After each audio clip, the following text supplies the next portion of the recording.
The following is a special presentation of CBC Sports.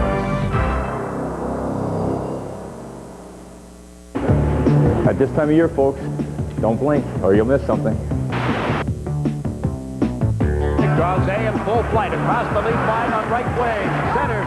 Rover to the side of the net. They score! McKinnon kept it into Pronger. The shot, he scores! It was tipped in, I believe, by Zezel. Here comes Sundin moving in. Schneider scores! Whatever you do, don't blink. On the boards in his own zone. Now give away the Vancouver's own he scores! And he sweeps it back to the point. Newman and fires. He scores! Whatever you do, don't blink. And Reed breaks has Sutter with him. 2-on-1 for Boston. Reed in front. Scored! Short-handed! A former Senator has a chance to tie the game. Here he comes. Walks in. Shoots! Oh, what a save by Damian Rose! Looking to send Koivu away. Koivu in on Billington. Score! The playoffs are coming, folks. Don't blink.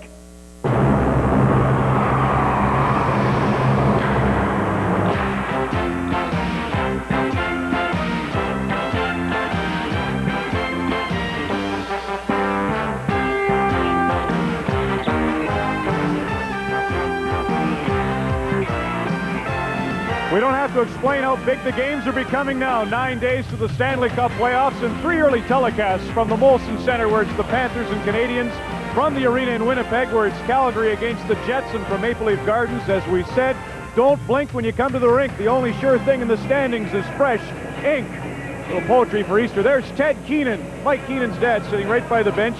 And I have to ask you, were you the one that kept him in line? I mean, he gets all his players big disciplinarian there. Well, I certainly tried to bring him up that way and raise him right. That I guess he has a lot of the blue-collar worker, which I was. So hopefully that we'll have a win here tonight. And say hi to your pal in Oshawa. I want to say hi to my good pal Don Kearney, strong, diehard Toronto Maple Leaf fan, and a great buddy of Don Cherry's. There you go, Ted. Good luck tonight. Hey, you can see where he's a sharp dresser, just like Mike, or Mike's a sharp dresser like him.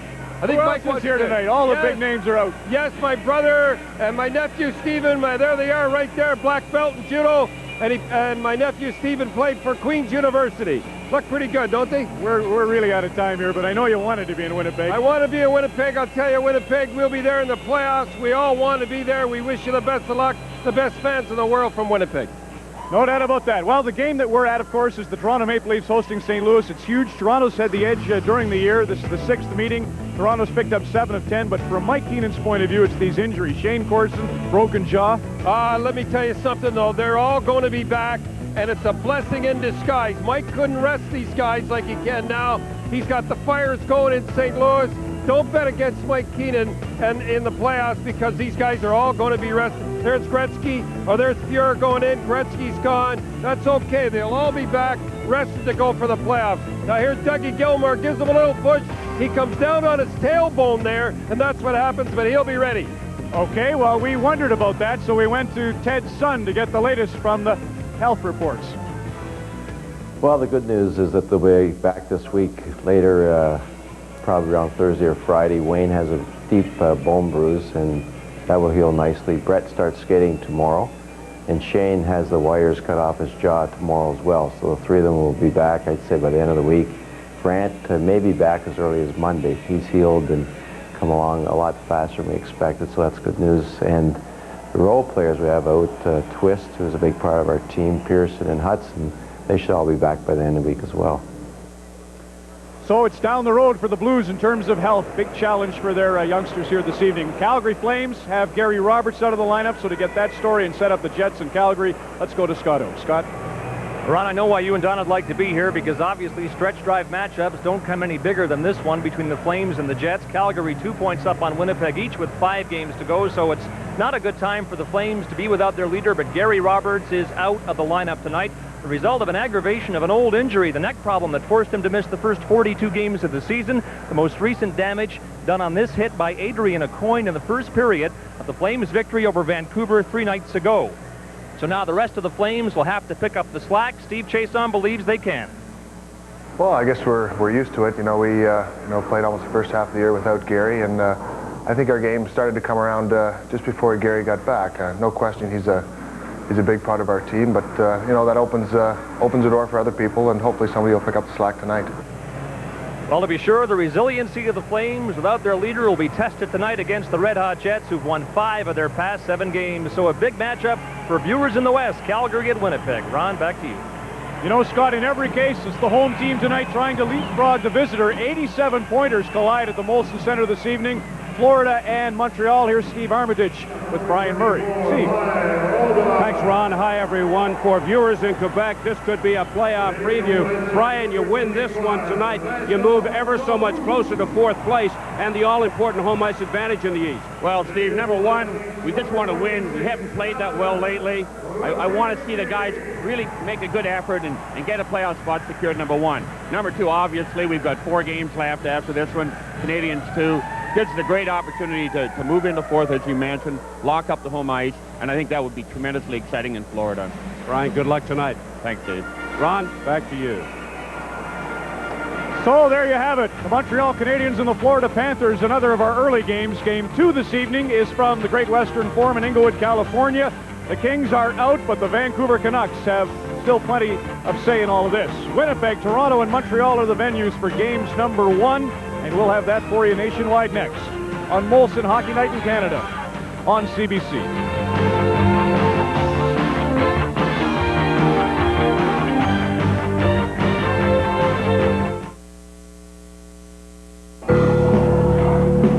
What a great party. Let's not forget introductions. This here is new Molson Ultra. Ultra, and this here is the party. Get this. It's a new smooth 6.2% dry beer. Okay? Okay. Basically, you got a strong beer that doesn't feel like you're swallowing a small farm animal. That's my department. Molson Ultra, 6.2% dry. Wickedly smooth.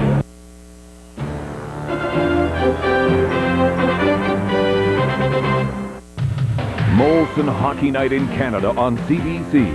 Brought to you by new Molson Ultra, wickedly smooth beer. And by Ford of Canada, makers of the 1997 F-150, built for today's driving needs.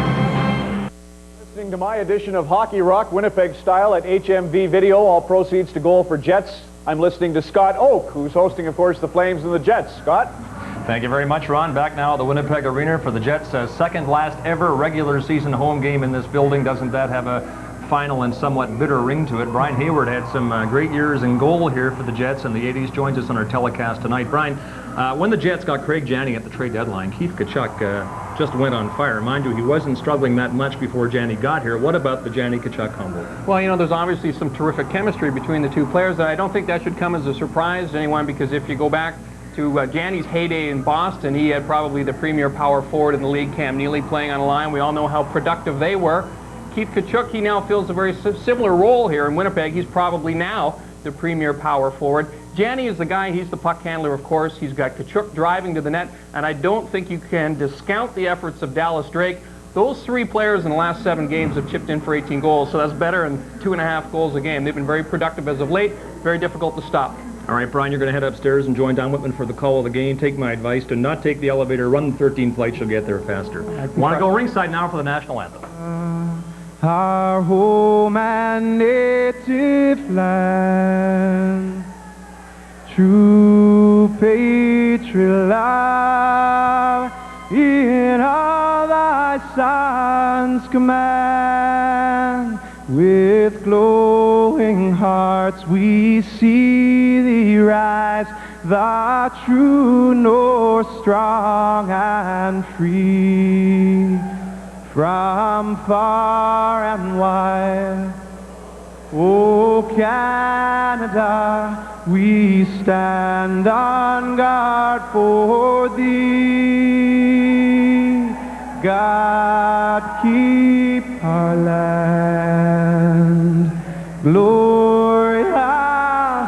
free. Oh, Canada, we stand on guard for thee. Oh, Canada, we stand on guard for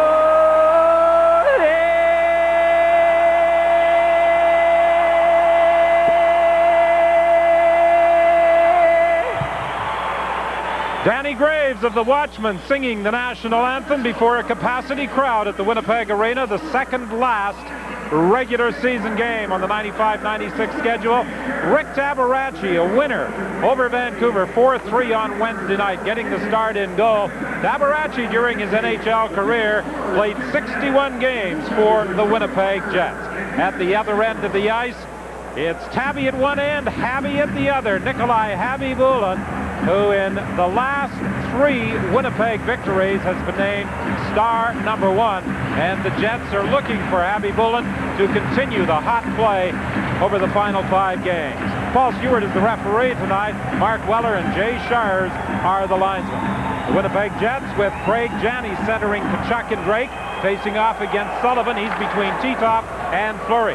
Dumped into the Calgary zone. Chason goes back after it, being watched by Kachuk. Plays it over to Zalapski for Sullivan. Sullivan can't get out as he was checked by Janney. Now Fleury picks up the loose puck. Here comes Fleury with a long shot. That's steered to the corner. The Jets looking to sweep the seasonal series.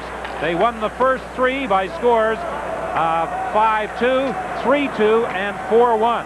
They haven't played in Winnipeg since the 3rd of December. The most recent meeting, a 4-1 Winnipeg victory on Sunday at the Canadian Airlines Saddledome in Calgary. Well, Terry Simpson felt the 7-1 loss to the San Jose Sharks on March 20th was perhaps one of the most embarrassing times he has ever had behind the bench of any hockey team. But since then, the Winnipeg Jets have taken off. They won 5 of 7.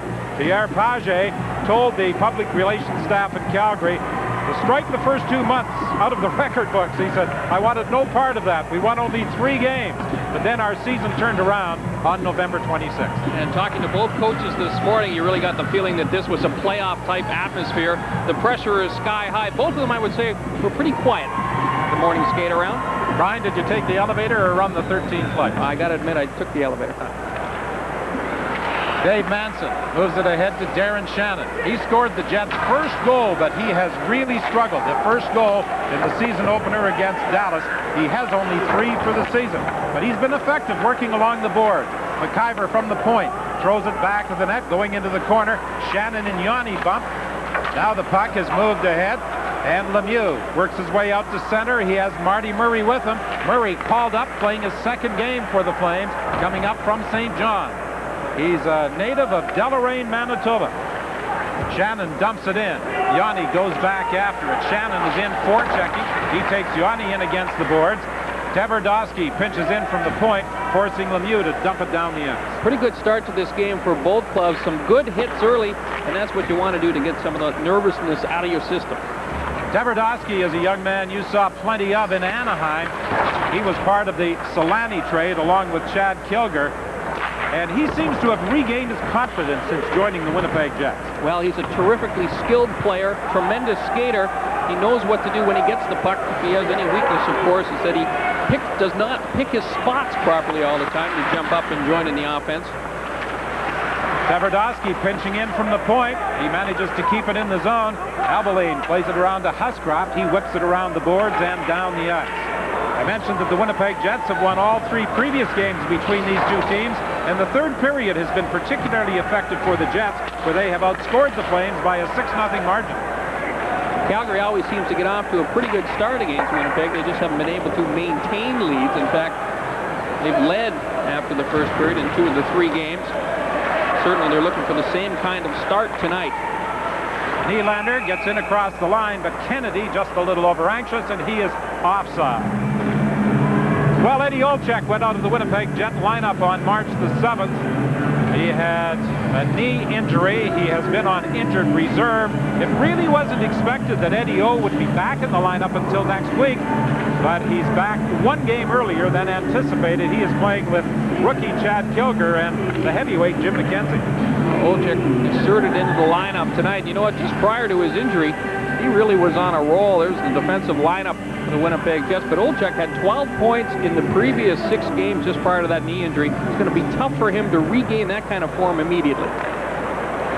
Zalapski trying to fight off the check of Chad Kilger. His father, Bob, is here watching the game tonight. Bob, a former National Hockey League referee and now a member of Parliament. Olczyk trying to pressure Chason. Puck loose at center ice. McKenzie flips it down into the Calgary zone, races in after it. This could be a delayed icing call, and it is, as the Calgary player Zalapski gets there to touch it ahead of Chad Kilger. Let's take a look at the Flames starting lineup tonight. You know, we mentioned the fact Gary Roberts not in the Calgary uniform. Mike Sullivan steps onto the big line along with Titov and Fleury. It would be tough to replace the kind of offense that Gary Roberts brings to the table, but this is a pretty well-balanced hockey club.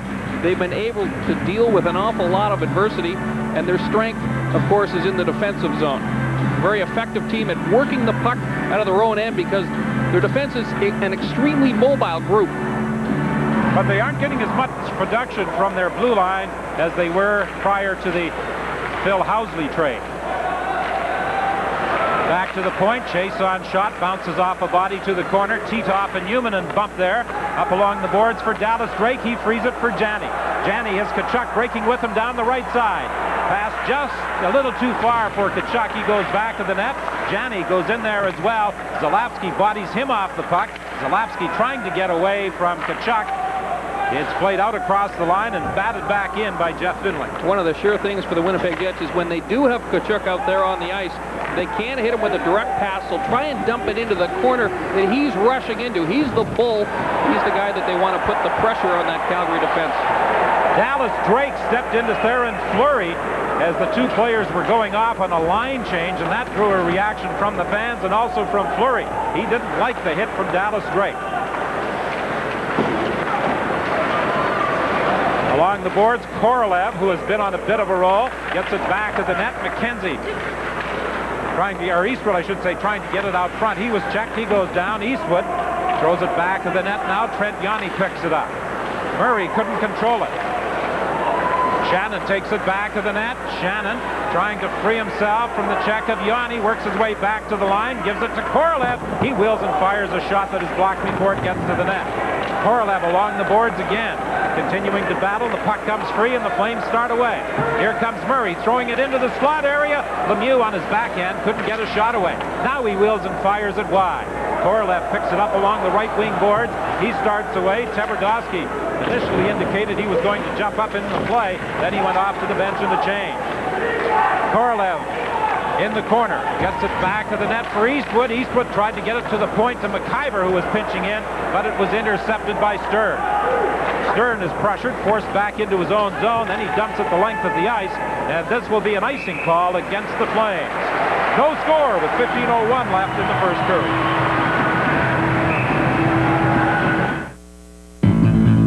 Oh, what a shame. Okay, here we go.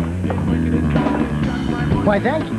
Molson Ultra, a smooth, strong dry beer that goes great with watching an opponent take his best shot. Oh, I'm sorry. Must have been someone I ate. Okay. Come to Papa Dragon. What? What? I was stretching. Molson Ultra, 6.2% dry. Wickedly smooth beer. The job was to build a tough truck. So we put the new F-150 through hard labor and came up with features that work. The only super cab with a standard third door. The only 60/40 split rear bench. More footroom, more headroom, and the only standard dual airbags in its class. We figure if it can handle the punishment from 9 to 5, it should work just fine on weekends. The all-new 1997 Ford F-150. Strength after strength after strength. Theo Fleury's on a bit of a nice streak right now. 6-game scoring streak, 4 goals, 4 assists. got into a little bit of an altercation with Dallas Drake over by the Winnipeg bench. Look who's standing right beside him, Paul Stewart. Stewart's watching all of this. Watch Theo doing what he does best right here. Just gives him a little jab with the stick. Stewart just kind of looks the other way. From the faceoff, Huscroft whips it around the boards and out. Back after it is Norm McIver. McIver has been a most valuable addition for the Jets back on the point, particularly on the power play. Huscroft flips it in deep. Dave Manson is back there having some problems against Dean Evison. Plays it up along the boards, not out. Tommy Albaline fires it high off the glass and it deflects out of play. You mentioned the point that the Flames defense has not been contributing as much offensively. There's a reason why. They seem to be in a little bit of a hurry to get rid of that puck. Of course, when they know that Sandy McCarthy is on the ice, they're expecting him to get stationed in front of Nikolai Habibulin tonight.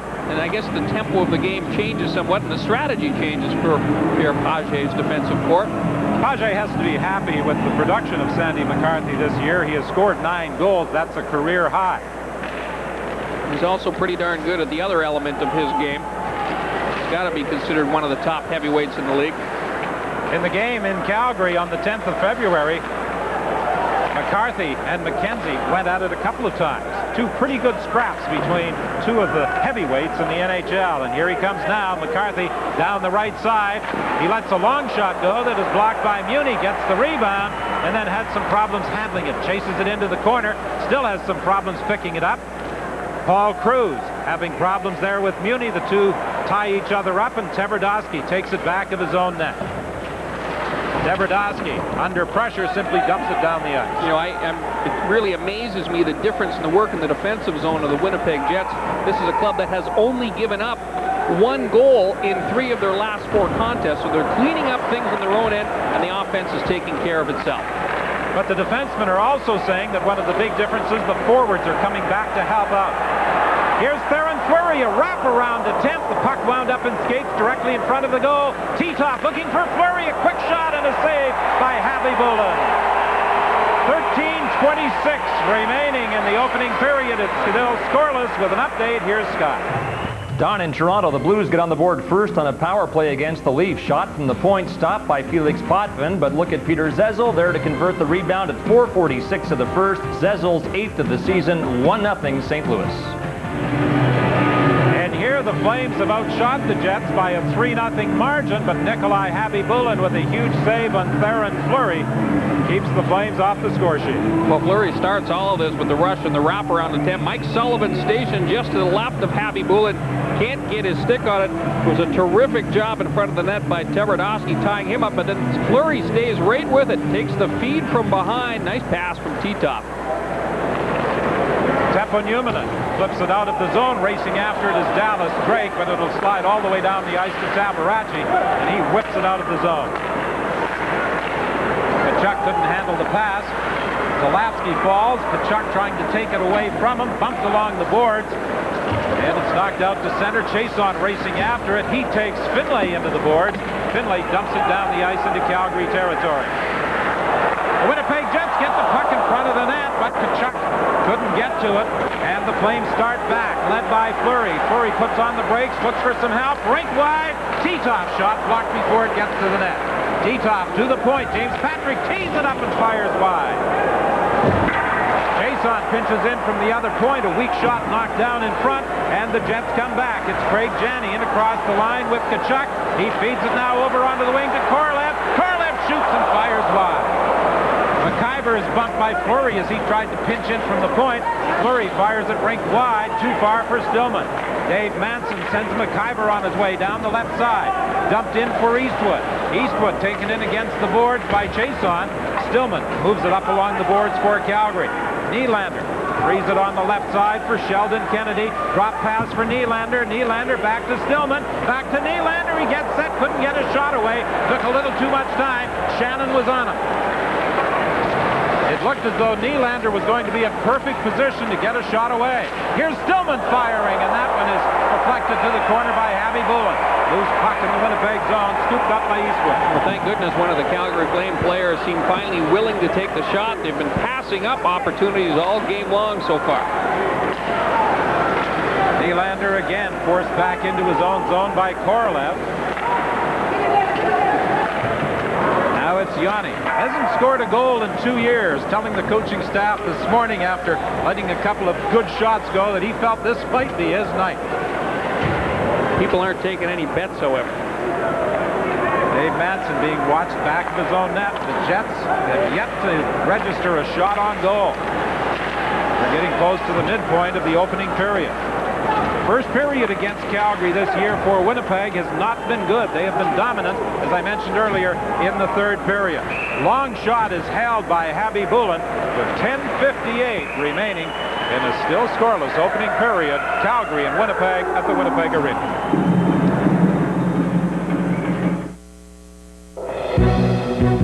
We wanted the car to have great stance, suggesting power. We have an all-new 3-liter double overhead cam 4-valve V6 engine called Duratec. So the customer is going to have to spend less on his car to maintain it. The car is extremely fun to drive, and that's a combination of precise steering, ride control of the car. The driving experience is going to be nothing short of astonishing. Redesigned, re-engineered, reinvented. The 1996 Ford Taurus.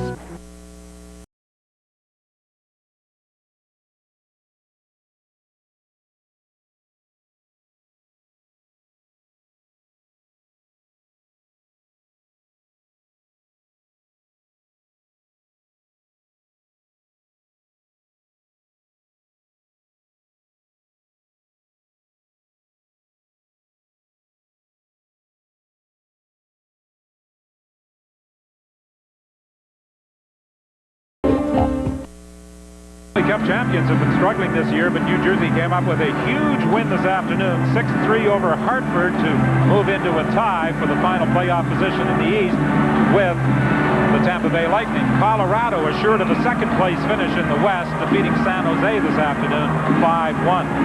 I got to be a little bit concerned for those top teams in the Western and Eastern conferences when they do qualify for the postseason, because they're going to be meeting some teams that are playoff tested. These last 3 or 4 weeks has just been a dogfight for about 10 clubs. Back to the point to Zalapsky. Zalapsky lets a shot go. It's blocked before it gets to the net. Fraser starts away, rink wide for Olczyk. He couldn't pick it up. Now Chris King, the captain, fires it back into Calgary territory. Olczyk took a hit as he tried to maneuver his way into the Calgary zone. Now he's going to the bench on the change. As I mentioned earlier, Olczyk back in the lineup for the first time since being injured on the 7th of March. Flipped down the ice. Fraser is racing after it, but coming out of the net to play it, and losing it, they score! Tabaracci tried to play it, put it right on the Fraser's stick. 1-0 Winnipeg on the first shot on goal.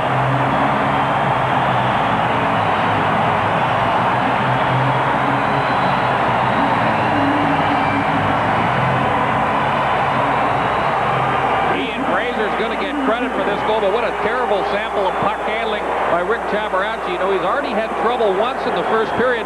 He makes the cardinal sin of going to the backhand. Always a difficult play for the goalkeeper, and Fraser, who's just kind of casually skating to the left of Tabaracci, calmly just swipes it into the net with one hand. Important game for the Calgary Flames, and they cannot afford to have these types of miscues early on. His first goal as a Winnipeg Jet, Ian Fraser, on a backhander at 9:33. And apparently this goal is being reviewed by the video goal judge as Paul Stewart calls upstairs.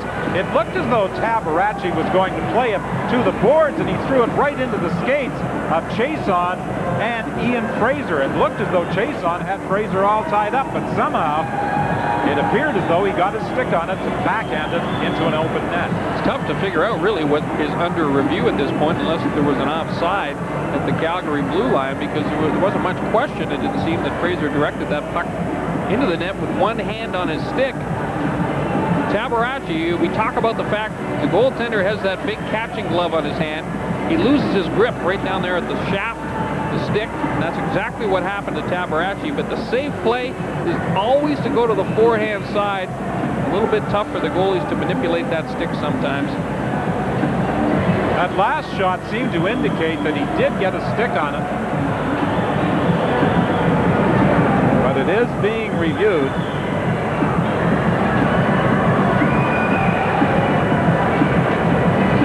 Paul Stewart continues to listen for the information from the video goal judge's booth upstairs. Ian Fraser waiting anxiously to find out whether he will be awarded the goal, and Tabaracci is just as anxiously hoping it will not be a goal. While we're waiting, let's go down to Scott for an update from Toronto.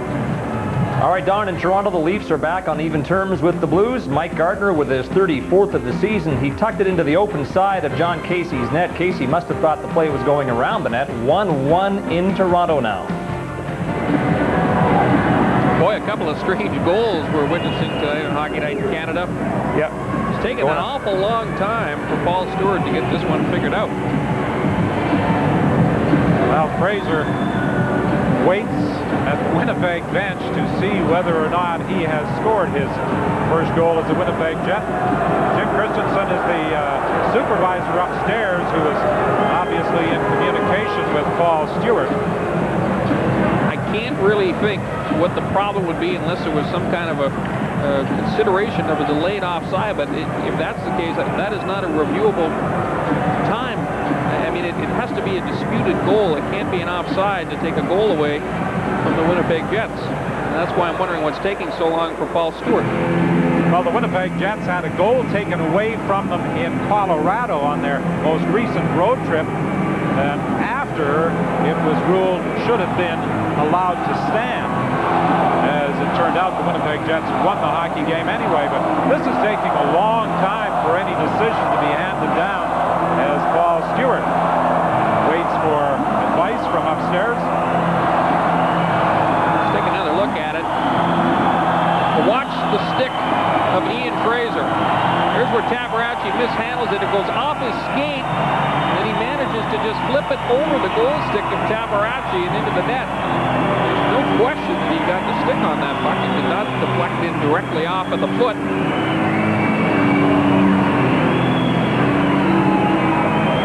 Well, that angle would seem to indicate that it's very close as to whether or not it did go off the stick.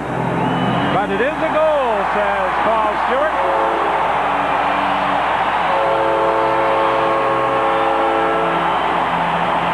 And Ian Fraser has his first point of the season. The first shot on goal by the Winnipeg Jets. And Fraser scores to make it 1-0 Winnipeg. You know, there was some surprise this morning when Terry Simpson announced that Ian Fraser was going to be inserted into the lineup ahead of the rookie Chad Kilger. And he felt that Fraser, who's a little bit more reliable in the defensive zone, could also play a bit more of a physical game. This is a bonus for Simpson when he chips in with a goal. Fraser had been recalled from Springfield at the American Hockey League on March the 29th. An unassisted goal for Ian Fraser at 9:33 of this opening period. Fleury and Tkachuk battle as they go to the corner. Sullivan attempting to center it, picked up by Titov. Works his way back to the line, trying to get away from Finlay. Leaves it there now for Sullivan. Sullivan trying to maneuver into position is checked. Fleury lets a shot go it wide. Picked up by Yanni. Yanni fires a shot off the leg. It deflects towards the net. And Javi Bullen holds it for the faceoff. Calgary doing an outstanding job of cycling that puck down low. What they do so effectively is they start setting picks for one another. They try to create a little bit more space, and then quick as a blink, all of a sudden one player is sprung out and he walks directly into that. But watch what the Flames do. If there's no play, they just keep chipping it back into the corner. They get a little bit of a rotation going. Fleury takes the one blast. Notice also the number of red jerseys in around the front of the goal. I was talking to the Calgary assistant coach, Guy Lapointe. He said the one thing we have to do against Javi Bullen is get some traffic. We recognize that he's on a roll right now, so we want to impair his vision whenever possible. The other thing they recognize with Javi Bullen is that he does give a lot of rebounds, but they have to be willing to spend a little bit of time in the slot area if they're going to catch them in. Here's the Hall of Famer Guy Lapointe right there. And Don Hay, the other Calgary assistant coach, on the bench. Manson flips it up along the boards. The Jets now trying to move out. Clearing attempt is blocked. McCarthy tries to slide it into the slot area. It goes right to the goal mouth, and Javi Bullen covers up. Paul Cruz was there. It was Sandy McCarthy trying to move it into the slot area from the corner. He and Manson have an exchange of words.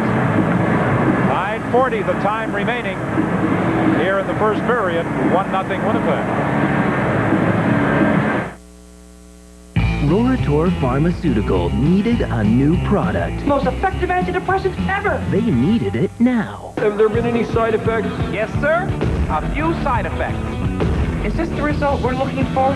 5 guys. Get out of my head! Multiple personalities. One movie. The handcuffs, totally necessary, officer. That was your husband's idea. Kids in the Hall. Brain Candy. Starts Friday, April 12th. Check newspapers for local listings. Evison got the draw back to the point to Albaline. He was checked by Olczyk, couldn't get a shot away. Now Manson flips it around to an open corner. Huscroft pinches in from the point. It goes back of the net. Cruz trying to move out front, and it's scooped up by Nikolai Habibulin. Nice play by Habibulin. He just gets down low with the paddle of that goal stick right along the ice. He's relying on his defenseman at this point to prevent any kind of opportunity where they can follow through on the shot and get the puck up in the air. Brian, you had an interesting chat this morning with the Jets goaltending coach, Pete Peters. Well, Pete Peters was saying that he figures he's helped Habibulin a lot, but not from a technical standpoint. He says that he has worked on his mental approach to the game. He says he's now more responsible for himself. He works a lot harder in practice, but he's better able to handle the pressure of playing game in and game out. That's pretty impressive. He's just a youngster still, only 23 years old, got a tremendous future. He has 24 wins. He is 6 games above 500 on a team that is 4 games below 500. Out front, and it's knocked back of the net. Craig Muni can't move it along the boards. Dean Evison to Cruz. Calgary applying all sorts of pressure. Here's Sandy McCarthy trying to move past Tverdovsky, still on his skates out front. It's loose at the side of the net. Now back to the Winnipeg goal, and finally Tverdovsky picks it up. We've got a scrap going on. Chris King is involved with Jamie Huscroft. Huscroft landed a solid left hand. Now King trying to free his left hand. Huscroft attempted to take King down, and then King dodged a wild left hand. But Huscroft is continuing to land some punches. Now King trying to throw a left hand. Huscroft is getting some pretty good shots in, and now King takes him down, and as they go down, King lands an uppercut. Pretty good bounce. I think Chris King was a little bit surprised when Jamie Huscroft started throwing lefts right at the beginning. Seemed to really get the jump on him, but such a strong boy, he come back strong. 8:55 remaining in the first period. Winnipeg leads 1-0.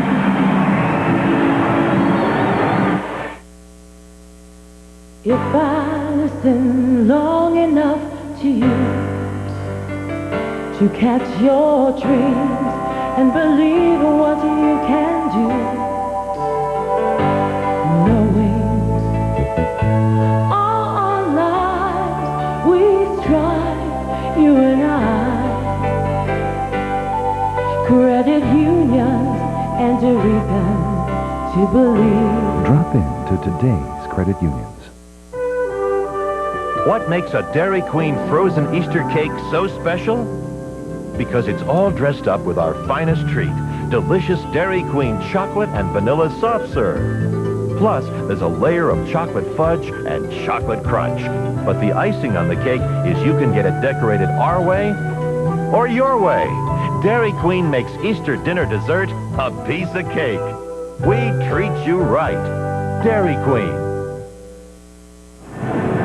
Back at the Winnipeg Arena, King and Huscroft in the penalty box with 5-minute fighting majors. The delay on the review of the goal by Ian Fraser was all about this. The officials upstairs had to look long and hard to find a replay that proved the puck was put into the net off of Fraser's stick and was not kicked in. It took them a while to find it, but eventually they did, and so the goal is stood, and it's 1-0 Jets, Don. Winnipeg leads 1-0 on the Fraser goal, but there has been a significant territorial edge in play for Calgary, Brian. Well, the strategy for the Flames is simply to get that puck in deep and work the area around the boards and behind that Winnipeg net. It's been very effective. Steve Chason's shot is blocked, picked up now by Dallas Drake. He moves it out to center to Janney, ahead to Newmanen. Newmanen shovels it down into the corner. Zalapsky is back after it. Kachuk pressuring him, the puck at the side of the net. And Tkachuk trying to jam away at it, but it's covered up by the pad of Tabaracci. Boy, another mistake almost cost the Calgary Flames. That time it was Arlie Zalapski that had that puck poked off his stick by Tkachuk. Tabaracci had no idea where it was, and it was about 1.5 feet away from the goal line. We've talked about Keith Tkachuk and the fact he has 48 goals this year and might now be the premier power forward in the National Hockey League. I thought Perry Pern, an assistant coach with the Jets, had an interesting comment. He said this morning, you may be able to take the puck away from Tkachuk, but you can't knock Tkachuk off the puck. Well, he's a bull. I mean, he's just got the legs of a guy who almost makes it impossible to move him out from in front of the net. We talked about the effectiveness of him teaming up with Craig Janney. I mean, Janney knows where he's going to be all the time. Fleury with a shot that almost fooled Happy Bullen. Now the Jets start back, 2-on-1. Drake and Janney. Drake moving in over to Janney, and he fired it wide. Tkachuk bangs it around the boards. Drake looking for Tkachuk out front, intercepted by Zalapski. Comes back to the point. Newmanen for Tkachuk, in for Drake. Drake takes it back of the net, being pestered by Fleury out front. Was looking for Tkachuk. Tkachuk was knocked down. Tkachuk back of the goal for Janney. Janney takes his time. Then he's checked by Fleury. Fleury can't get it out against Finlay. Now it's Sullivan knocking it out to center ice. Picked up by Jeff Finlay. Finlay takes his time before dumping it to the corner. The Jets make a complete change. You know, one of the other things that really makes that Janney-Tkachuk combination effective is that they've got Teppo Newmanen out on the ice with them most of the time. He's so mobile, he keeps a lot of loose pucks in there and allows them to get in on the forecheck. Dave Manson keeps it in at the line. Now it's Chad Kilger trying to dump it to the corner. Olczyk will make sure it stays in the zone. McKenzie races after it. He bumps with Calgary's number 33, Zalapski. The puck is played around to the other side. Olczyk races after it. Back to McIver at the point. He lets the shot go through traffic. Centered by Olczyk, nobody in position. McIver at the point, having some problems with Stillman, managed to knock it down, preventing Stillman from breaking away. Puck fired the length of the ice by the Flames to relieve the pressure with 6:58 remaining in this opening period. The Jets, on their most recent shift, applying more pressure to the Flames. Now get a 28-point spring checkup for your car, featuring oil, lube, and filter, tire rotation, and a free jug of washer fluid, all for just $24.99. Only at Canadian Tire.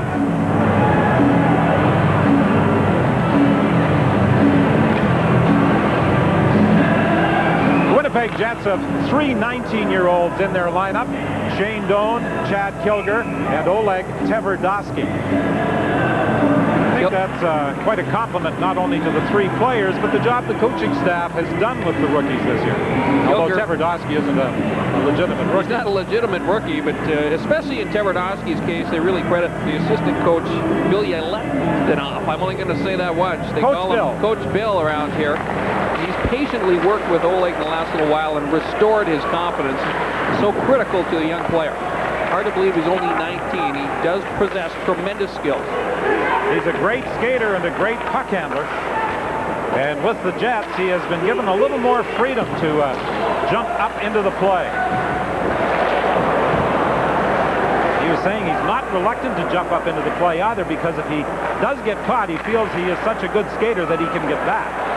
Off the boards for Eastwood. Eastwood trying to go around Chason. Takes it back to the net, looking out front. Picked up by Korolev. Korolev is checked. The puck comes to the line, and Lemieux chops it out to center. 6:16 remaining in the first period. Winnipeg leading Calgary 1-0. Here comes Marty Murray. Murray puts on the brakes. A shot fired wide. Korolev along the board. Moves it ahead for Eastwood. Eastwood looking for Shannon. It bounced away from him. The Jets make a change as Tommy Abilene brings it back in. Over to Stern. Long shot gloved by Happy Bullen, and he'll hold it for a faceoff. Not a lot of difficulty for Happy Bullen. Pretty routine save. Craig Janney is a guy who already in this game has showed that he is perhaps willing to trade opportunities. And of course, when you have the offensive talents of Craig Janney, you know, it's kind of the way he's always played in this league. And as long as he has the supporting cast around him, Janney can be a very effective player. But part of the reason why he's minus 32 is because he did not have that supporting cast in San Jose. And I mentioned the fact that Teppo Numminen is a guy who keeps a lot of loose pucks in the zone. That did not happen in San Jose. The Shark defense is not that mobile. We're backing up all the time. Lead pass for Tkachuk. That just missed. It slides right on Tabarachi, and Tabarachi wisely decides to cover it up for a face-off and make the play that led to the first goal. Well, I'm sure that that first goal had an awful lot to do with Tabarachi just putting his hand over that puck. Certainly he cannot afford to make another mistake like that one, especially when you got a guy like Tkachuk breathing down your neck. To talk about Rick Tabarachi, he was benefited from an awful lot of support. You know, him and Trevor Kidd have probably played equally as well. Tabarachi has the much more impressive statistics, however, because the Flames have actually scored 5 or more goals in the game 9 times when he's been tending goal. They've only done that once for Trevor Kidd. Finley's shot is right on, and it's covered up by Tabarachi with Tkachuk looking for a rebound. Well, Tabarachi played goal for the Winnipeg Jets. Trevor Kidd is the backup tonight. He's one of a half dozen Manitobans on the Calgary roster. Patrick Fleury, Everson, Kennedy, and Marty Murray are the others. So there's quite a Winnipeg connection with this, or Manitoba connection with this Calgary Flame team. Fleury is doing a good job of tying Janney up. Now Finley pinches in from the point, back of the net for Janney. Janney throws it out into the slot, nobody there, and Fleury starts back for Calgary. And behind the play, there's going to be a penalty call. I think this penalty is going to be against Mike Sullivan, who was actually holding up Keith Tkachuk and preventing him from getting back into the play. Perhaps Paul Stewart will even it up. Yes, indeed, he has. So the teams will skate 4-on-4 for the next couple of minutes. 5:22 remaining in the opening period. Tkachuk and Sullivan working their way up ice. There was the hook by Tkachuk on Sullivan. He took a swipe at him, and Paul Stewart said, "You're both going." Right off the bat, face-off, you see Tkachuk right immediately go into T-top, but look at Janney all tied up by Theo Fleury. Fleury was grabbing him, hooking him, holding him, keep Craig Janney away from the net and certainly prevent him from getting the puck in behind your own net. There's a good likelihood that you'll keep him off the score sheet.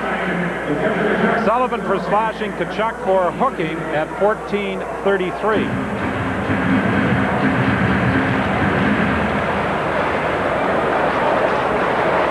Shots on goal favoring Calgary, 11-5, but the Jets have the only goal scored by Ian Fraser. A rather strange goal as the result of a mishandle by Rick Tabarachi. Korolev is tied up along the boards. Back comes Murray. Murray's pass is blocked, picked up by Nylander. Nylander in across the line, behind his back for Zalapski, too far for him. Puck is loose at the side of the net, picked up by Manson. He starts away with Olchek. The two of them cross in the neutral zone. Olchek gets it, tees it up, lets the shot go wide. McIver back at the point, dumps it behind the net for Korolev. Korolev plays it to an open wing, picked up by Janney. Janney sidesteps a check, the puck goes to Korolev. Korolev drops it off for Manson. Manson trying to work into position to shoot. He's checked, the puck is dumped out, and racing after it is Nylander. Numminen trying to cut him off. Nylander on his backhand, he's checked. The puck goes to James Patrick, and he fires it wide. Now it's Manson coming out from behind his own net. He gets it ahead to Numminen. Numminen up on the wing to Janney.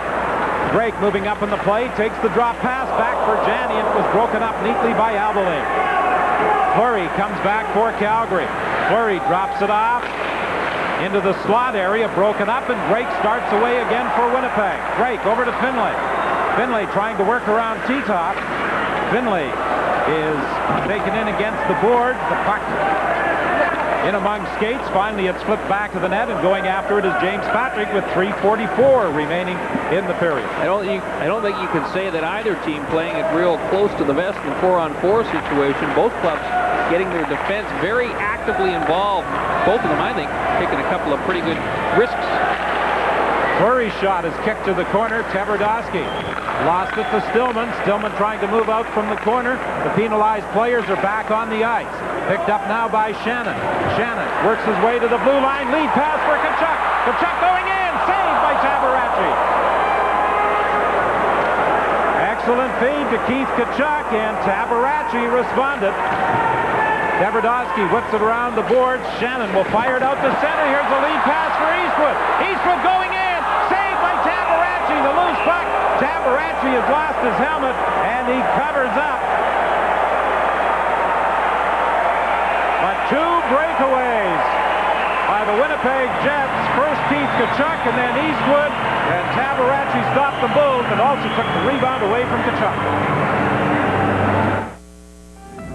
This is one of the few cod fishermen left in Newfoundland. What he brings up in his nets will determine if cod will ever again be fished off these shores. Watch Sentinel Fishery Sunday on Country Canada. Behind the scenes, ahead of its time. Venture for the best stories from the world of business. Sunday evenings at 10:29. CBC Current Affairs. Close to 1 million windshields are replaced each year in Canada. Thousands of those are installed improperly. Probing. Salmon fishing now costs far more than it's worth. Analytical. Good evening, I'm Milton Nash. In tonight's documentary, we... Surprising. The 90s ideal of being fit and healthy could well be contributing to infertility. CBC Current Affairs. Beyond the headlines. Rick Tabaracci has really redeemed himself here. Here's the first opportunity. Partial breakaway for Tkachuk. Look how aggressive Tabaracci comes out, well out in front of that goal crease. And just seconds later, Mike Eastwood was streaking down the center of the ice. He was in all alone on Tabaracci. Forces Eastwood to go to the backhand. A brilliant save. He also makes a stop on the rebound as well. So it's still 1-0. The shot's on goal now, 12-7. Calgary leading Winnipeg in that department, but the Flames giving up two breakaway opportunities to the Jets. Craig Muni's long shot kicked out by Tabaracci, and then the puck is fed right back to him. He holds it for a face-off. Not in the lineup of the Calgary Flames tonight is Gary Roberts. Gary is back in Calgary watching tonight's contest. And Gary, on Wednesday night against the Vancouver Canucks, you took a couple of pretty solid hits. And the last one from Adrian O'Coin that put you into the goalpost. What is the extent of your problem? Well, I'd say that right now I'm just having some discomfort, some stiffness. And I'm hoping that it's just short term right now. I'm taking a couple days off, not traveling on this trip, and hoping to resume practice on Tuesday and maybe play later in the week. Now, the doctors have said that you can continue to play? Well, right now it's all up in the air, guys. I'm just kind of sitting back, trying to be positive for a couple days and just regroup and think about my future. Whether or not I can go back out there or not will all be determined in the next 3 or 4 days. Gary, you've taken a couple of pretty good shots in the neck this season since you did return. Can you compare this level of discomfort to the shots you took earlier?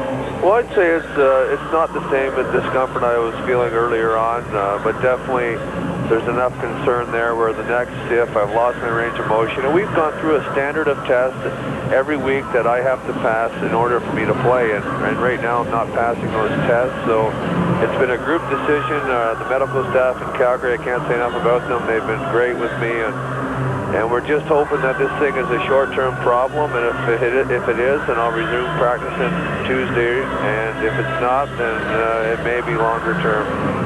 If and when the decision is made to return, will that be yours or the medical staff? Well, I think it'll be a combination of both, but obviously I've been through a lot in the last year and a half, and it'll be probably a family decision before I go back and return to play. Gary, we hope it all works out well for you. Guys, thanks very much, guys. Thanks, Gary. Gary Roberts not in the lineup of the Calgary Flames tonight, and we sincerely hope that he is able to return to the Calgary lineup soon. Boy, what a year he has had since returning on the 10th of January. It really has been a remarkable comeback. And the one thing that Pierre Pagé mentioned before tonight's game was, you know, they haven't been counting on him all season, and the team has been prepared mentally for the situation to come about that hasn't, in fact, happened. And that is they're going to have to deal with the fact that they cannot count on Gary Roberts being in the lineup every game. Well, Gary Roberts had played in 35 games and had scored 22 goals prior to missing this trip. Coming up during the first intermission, as always, Don Cherry and Coach's Corner. And I'm sure, as usual, Drapes will have some interesting comments about what has been going on over the past week in the National Hockey League. He's always a favorite here in Winnipeg, and he really endeared himself to Winnipeg hockey fans when he made the trek out here last May to the Save the Jets rally, when it looked as though all was lost, and momentarily it seemed the franchise had been resurrected when he showed up here at the Winnipeg Arena for what many thought was the final farewell. He received a tremendous ovation. Kind of a strange feeling in this building tonight. Second last regular season game ever to be staged here. Almost sense some remorse in the crowd at times. It'll be even stranger on Friday when they play their final regular season home game against the Los Angeles Kings. Many people bought tickets well in advance in anticipation that it would be Wayne Gretzky and the Los Angeles Kings playing here. Jamie Huscroft dumps it to the corner. Norm McIver being pressured by Lemieux, throws it along the boards to Fraser. Fraser gets it out to center ice. Now it's picked up by Albeling. Fraser watching him. Huscroft coming out of his own zone. 1:18 remaining in the first period. Long shot flipped in by on Habby Bullen. Manson leaves it back to the net. Picked up there by Nylander out front. Stern is robbed and then stopped again by Habby Bullen. Stern, who scored the winning goal Wednesday in the 4-3 triumph over Vancouver, had the best Flames chance in this opening period to get Calgary on the board. Well, all of Calgary's success in this initial 20-minute period has been down low, pressuring those Winnipeg defensemen. They've forced several turnovers, a bang-bang play. The feed comes out to Stern. Brilliant save by Habby Bullen. Look at the mobility, though, of Nikolai as he bounces right back up on his feet, gets himself into position. Ronnie Stern is a guy that the defensemen hear footsteps whenever he's on the ice. He was in on the forecheck. That's what forced Manson to cough it up in the first place. Then he circled right back, went directly to the net, as all forwards should do. Stern missed 21 games this year with a shoulder injury.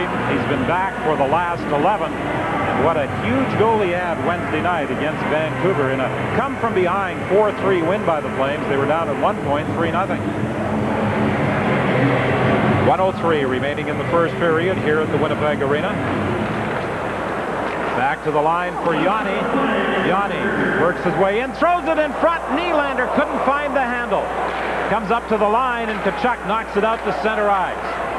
Nylander gets it to Lemieux. Lemieux being pressured there by Tkachuk. He was looking for Stern, too far for him. Newman flips it around the boards. Finlay being pressured. Lemieux is on top of him. Finally, the puck comes free to Tkachuk. Tkachuk pushes it ahead to Janney. Janney works his way in across the line. Back to Tkachuk. Tkachuk moving in front. Big save. Drake the rebound. Tamarachi grabs that. The puck lays loose in the crease. Back to the point. McIver gets it over to Manson. He shoots. He fires wide. Oh, the Jets have had some great opportunities to add to their 1-0 lead here in the first period. Tkachuk has had two great opportunities. It's amazing what Keith Tkachuk, a guy the size of Tkachuk, can really do in close quarters. Another brilliant sequence for Tamarachi, because Tkachuk was in all alone. Tamarachi just stood his ground. Tkachuk and Craig Janney have really meshed almost from the instant that Janney arrived in Winnipeg in the trade from San Jose that sent Darren Turcotte to San Jose. Well, there you saw Tkachuk. He walked right around James Patrick.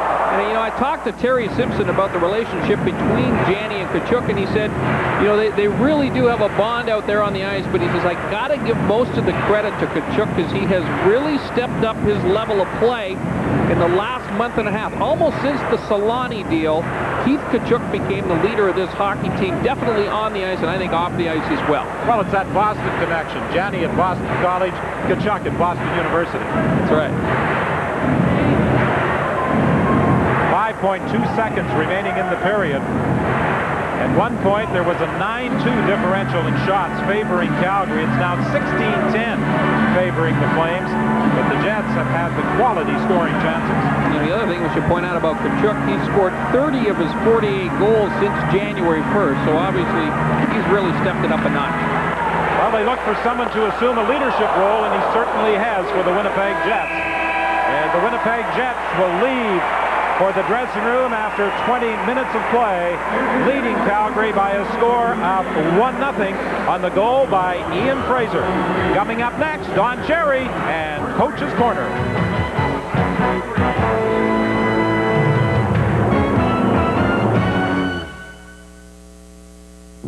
Imagine hearing the call of the road, not the road itself. Imagine the world at your fingertips. Imagine an automobile so precisely engineered, it feels as if it were formed from a single piece of steel. Imagine a choice of sedan or wagon for the same price. Introducing the all-new 1996 Mercury Sable. Could you imagine anything better? Imagine yourself in a Mercury. Daddy, Mm-hmm. how'd you get babies? Well, they come from their mummy's tummy. How do they get into Mummy's tummy? Do they grow from seeds? Oh, look, children's television is Daddies on. make boys and Mummies make girls? How would you like to go to McDonald's for lunch? Yeah, can I have a Happy Meal? Yes. And you have a Big Mac? Yes. And then you can tell me all about it.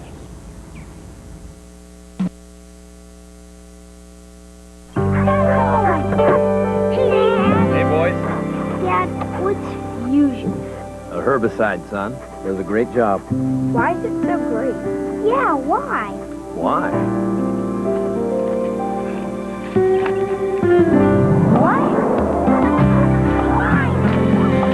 That's why. Because it's kind of silly throwing your money away, isn't it? Fusion controls annual grassy weeds in canola, lentils, peas, and flax. So weeds pay a high price. You don't. Look what happens when you have these two knobs on your radio. Listen to BJ and Hal, and you could win thousands of dollars in cash. From Power 97. Power! Power 97 has more ways for you to win cash. Listen for your chance to win up to $9,700 with BJ and Hal on the radio station that gives away cash. Power 97.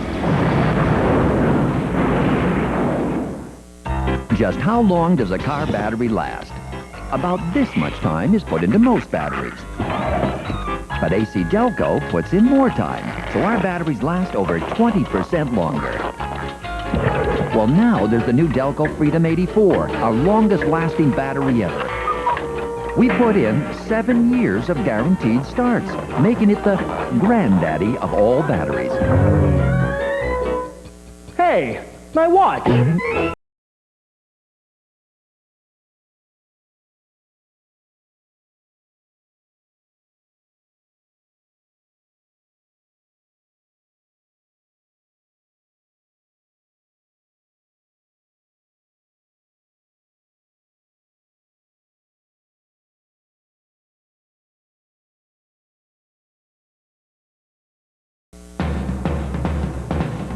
Shuttle time and the flying is easy.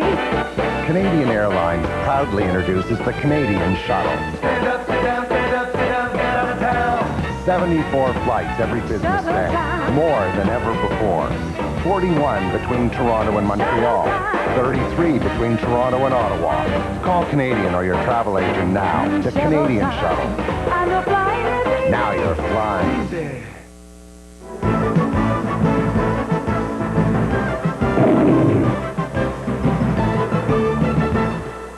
Before we get started, Unity Saskatchewan. I don't like the word unity too much, but the Allen Cup, a tradition. What do you mean you don't like unity? I know what you mean. Unity, never mind that unity stuff. Anyhow, good name for a city. The Allen Cup tradition.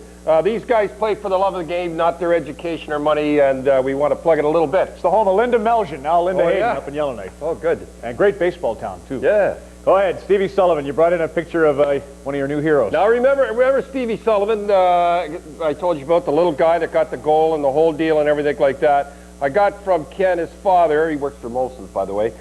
Sent me 3 pictures. We're going to show you this kid. I knew was a good kid. First of all, look, the team that was his, how old would he be there? About 6 or so? Turn around, and guess what number he's wearing? Number 4. Got to be a good kid. Now, the slow pitch, about 1983, I guess. That's me right there. And that's Stevie on my left right there, number 12. That's his brother Gary. And that's the Molson. Were you around when that was happening? I came in, Jimmy Devellano nixed it. He was the one that didn't like the idea of the players, all the fun they were having. Yeah, they're having too much fun. I can tell you a few stories about there. I'm kind of glad. Whoa! One time I was standing in the middle of the court talking, and I said, hey, they've turned the lights on. There was the sun coming up. Anyhow, let's go. God's flashlight, they call that. Well, that was a good one. Hey, I've been asked a lot of times, and I was thinking, I know you were pretty upset last week in Edmonton when Boris Mironov hit Dave Gagne. Should it have been interference? I say no. All right. What was that? I don't think it should have been interference. I really don't. I've been asked more questions about that. Now, first of all, I don't blame Morris because, all right, let's roll it. Let's start the whole thing. Go ahead, Mark. Roll the whole thing. We'll see what happens. Now, there's a lovely little pass for Gardner. This is what you call a suicide. Now, look, it's coming straight through. As you can see, Gagne, right after this, Wendell whispers a little something. Hey, got your Blue Cross paid up, kid? You're going to need it the next time we play. And Boris says, okay. I don't have Blue Cross Russia. Anyhow, here's what happened. The guy never touched the puck. Gagne never touched the puck. Therefore, if you don't touch the puck, it's interference because anytime a puck comes near you, if a guy comes near, but the referee will cut you some slack. Wait a minute. On that play. The guy never, he wasn't an elbow or anything. I don't blame Miroslav at all. I don't blame him at all. I blame Gardner, whatever his name is. I don't blame him at all. It wasn't an elbow or anything, but he didn't touch the puck, so it was illegal. But I wonder, Boris, if he'd run a Ty Domi or Probert like that. That's my only question. And days will come along. That happened so strangely. I'm not sure he even meant to hit Gagne. Well, I don't know what happened. Well, if he didn't mean to, he did a good job. Talking about Ty Domi and Probert, just happened to work this in pretty nice. Now, some of you people might have not saw this. Ty Domi, before the game, Harry Neal tells me, was absolutely, he looked like death warmed over from the flu, but he answered the call, and this is what happened. About his second shift, I think, on the ice. Now watch this. Probert comes up. He says, you want to dance? You want to dance? Ty said, I'm dying of the flu, but let's go. This is one of 2 good... This is the only fight I ever saw that I wanted it to tie. They're both my good friends, both of them. I love them both. And they're right... We had to cut it out for the CRTC or whatever you call it. This is what the new V-chip is designed to... Yeah. So anyhow, they're right near the end. And Ty, it's unbelievable. Ty went back in the second. He couldn't come out for the second. He was throwing up the whole time, but he come back out the third, which, and you know, said wanted to go again. 2 great guys, I'll tell you. Get up, Ty, get out of there, linesman. 2 great guys and everything like that. Probert got a goal and an assist and a fight, which was a hat trick, a Gordie Howe hat trick.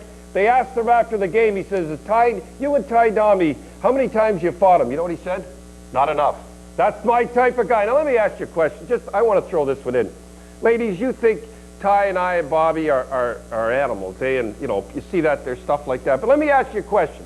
Who would you rather, you're sleeping in your bed, and it's quiet and everything, 3 a.m., your door gets broken in, and somebody's going to go up the stairs. Who you want at the bottom of the stairs? Me, Ty, and Bobby, or this guy and some other, you know who you'd want, I guess. So you might not invite us to the tea party after, but you know what I mean. For that one occasion, it'd be nice to have you in bed, and I'll leave it at that. Oh, you would? Oh, thank you. All right. Got Wendell Clark here, I guess. Wendell Clark. Now, everybody asked me, and you asked him last week about Dougie, why Dougie went for 2 years and went to sleep. And I said when Wendell left, Dougie would leave. He wouldn't come back. Now, if you know, he likes to act punch, stuff like that. Nobody, remember when Marty came and hit him and Wendell come over? Let's watch Satan, what he does to him here, right here. Well, whatever his name is. Go ahead, watch this. Ty hits him, our beauty here, and he just gives him, you can't believe how that hit. Now look out, here's Wendell. And that's what I mean. Dougie can act the way he wants to act because Wendell is there to back him up, and that's why he's playing so good. Can't argue with that. And one more thing. We got Samuelson and Eric. Now, I gotta hurry up on this, but watch this, the difference in the 2 guys. Watch Samuelson, who's ended a lot of careers. Watch him take the Swedish dive, swan dive. Through a penalty, though. Yeah, that's it. Yeah, you'd like this one. Go ahead, show it right now. Watch. He knocks Eric down. Watch Eric, gives him a little shot. Watch the next shot coming up. It's like a dying swan. And this guy, his helmet's so heavy, with the mask, he's got to fall over. Now, watch this one. He knocks Eric down. Eric doesn't say anything, doesn't look at the referee, gives him a little push, just a little, look at him, going down. Now, kids, who do you want to be like? Dougie, Eric, or Samuelson? Yeah, but Eric got a penalty. Mark Fawcett called that, so... Mark Fawcett, you know the worst guy to whirl in the whole thing of that? The players laugh at Mark Fawcett for something. It's sad because he's a good referee, and he gets sucked in by that guy all the time. Be like Dougie, be like Eric. Don't be like the Swede. Were you a plumber when you played? Was I a plumber? Yes, I was. That's why you're so mad at Fawcett's confused by a tap. Everything with the kitchen sink. Did I get sucked into that one, or what? And your bed. On this installment of Coach's Corner, you want know to sleep that with me? all backwards is the flu? You want to...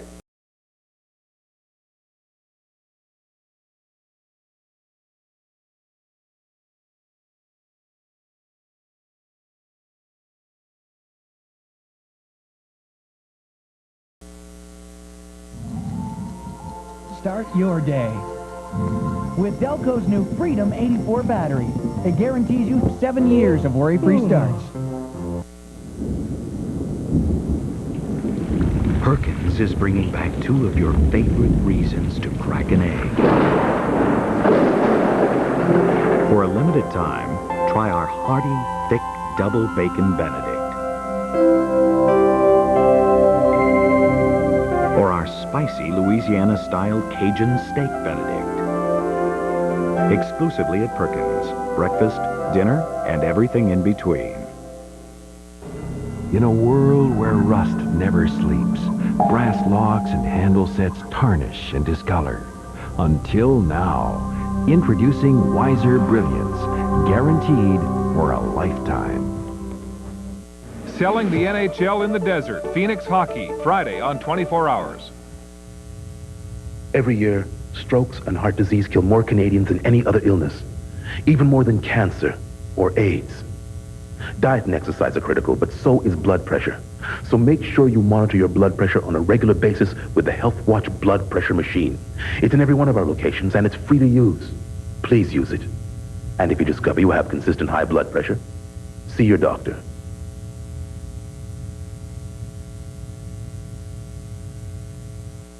The Olympic spirit isn't about victory. It isn't about defeat. It's about challenging yourself. That's why MTS created the Spirit of Canada Fund, a program dedicated not to victory, not to defeat, but to showing our kids that with a little help, anything is possible. I must have traveled 10 car lengths with no brakes. You just can't go around taking money off people selling to the store. When something goes wrong, it can go very wrong. I think he's taking advantage of innocent people.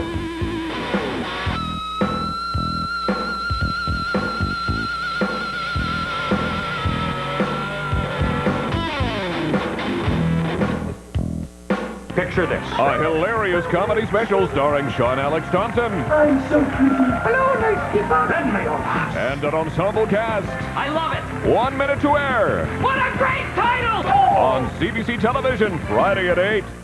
It's hallowed halls, house some of the world's greatest historical treasures. Hello, I'm Peter Ustinov. Join me on a magnificent journey inside the Vatican. A special 5-part series with Peter Ustinov begins Sunday at 8.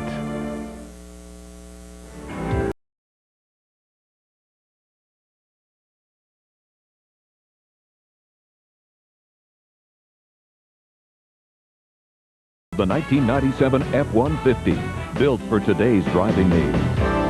Tonight, a tip of the medicine hat to Tiger Trevor Wasilek. He's our focus next. The roads are getting rougher, and the chores are getting tougher. Good thing there's the all-new 1997 Ford F-150. Choose from the most powerful standard V6 in its class, or the remarkably fuel-efficient Triton V8. It has the largest box and V8 payload on the job, and an all-new suspension that can tackle the tough terrain. After all, The ground's not getting any softer. The all-new 1997 Ford F-150. Strength after strength after strength.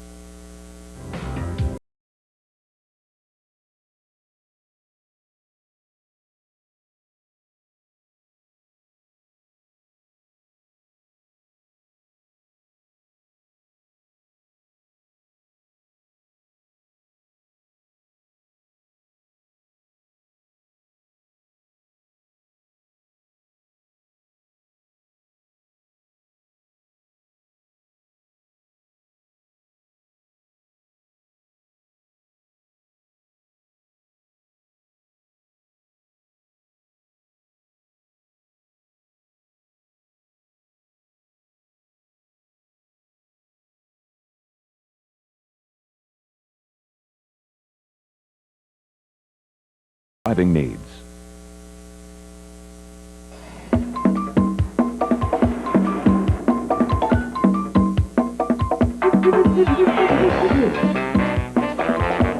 Now there are 3 great new ways to fly free faster. Because now you can collect Air Miles travel miles at Reitman's, Pennington's Warehouse, and Blockbuster Video. So your vacation plans will get off the ground sooner than you think. Air Miles, shrinking the world. How you doing? I'd like to remind you of the outstanding selection of chicken and beef dishes at all Earl's restaurants. From Thai stir-fry to New York steak and chicken quesadillas. Or as the Spanish say, quesadilla polla. And let us not forget Earl's famous hamburgers, which are made with ground beef and not ham at all, thank goodness. Earl's, where you can eat a little or a lot of chicken or beef, of course. In this field, winning isn't just winning, it's a livelihood. And just one simple pass can be critical to reaping the rewards. The same holds true for this field, where wild oats, green foxtail, and over 30 broadleaf weeds do battle with your wheat crop. Just one simple pass with Triumph Plus gives you the advantage you need for a winning year. After all, the best defense is a good offense. In a world where rust never sleeps, brass locks and handle sets tarnish and discolor. Until now, introducing Wiser Brilliance, guaranteed for a lifetime. Introducing the Olive Garden's new Italian surf and turf. Butterfly shrimp baked with a hearty Italian stuffing. Steak grilled Tuscan style and spicy linguine fra diavolo with 3 breadsticks and super salad. Just $14.95. Sunday. It administers moral and ethical guidance to more than 900 million Christian souls. Its hallowed halls house some of the world's greatest historical treasures. Hello, I'm Peter Ustinov. Join me on a magnificent journey inside the Vatican. Scandal, sacrifice, and salvation. Untold secrets of one of the world's oldest institutions. Don't miss Inside the Vatican with Peter Ustinov, beginning Sunday at 8.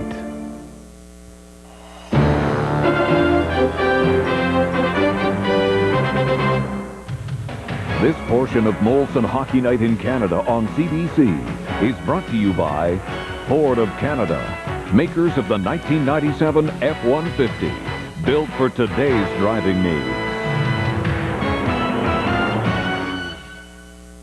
Here's Craig Janney, and with the rate at which he's been scoring points since he got to Winnipeg, to be held pointless in the first period, it's almost a personal slump for you, but your team had its chances. Yeah, we had our chances, but they had a lot of quality chances too. Nicky played really well in the nets for us. We came back at the second half of the period and got going a little bit. Hopefully we can continue that over. Just this week you were saying to me that we need our other Lions to chip in, so you'll take Fraser's goal. It's a great, hard-working goal. He's been working hard and not getting anything to bounce his way. He finally got a good bounce, and it worked for him. Play inside the Calgary zone, banked up along the boards to center ice. Finley dumps it back in. Craig Janney with 16 points in the 8 games he has played with the Jets. Basically, it's 16 points in 7 games because in the 7-1 embarrassment to his former team, the San Jose Sharks, he said he thought he may have been one of the worst players on the ice. They score on the shot from the point as it slips between the pads. Happy Bullen and then Sullivan with was able to knock it in. The shot from the point, Habby Bullen thought he had it, and then that telltale look behind, and I think Sullivan was able to knock it in. Well, it's actually Mike Sullivan who's leading the rush. He's going to pull up just over the blue line. Sullivan will take the initial shot. Remember, it's Mike Sullivan who's stepping in to fill the big shoes of Gary Roberts. It looked like German Titov driving aggressively towards that goal, streaming down the right side. This puck just manages to find the spot in between the legs of Nikolai Habby Bullen, and it's Titov that redirects it over the line. So the Calgary Flames tie it 40 seconds into the second period. And will it be Sullivan or Titov who is credited with the goal? Yanni frees the puck at center, looking for Lemieux. Bounced away from him. Fired back in by the Flames. One of the problems Nikolai Habby Bullen has had at times is that he does get that puck in his pads, thinks he has squeezed it, and then it slips through. And that was the case with the shot by Sullivan. Here comes Eastwood. Eastwood drops it off for Korolev. Korolev gets the puck again, shoots it off the side of the net. Korolev looks back to the line. Tried to leave it there for Manson, picked up by the Flames. Nylander starts away with Lemieux. Nylander shoots, save, and the rebound also knocked away by Habby Bullen. Nylander back of the net, gets away from a check, and the goal is credited to Titov as the initial shot apparently had been stopped.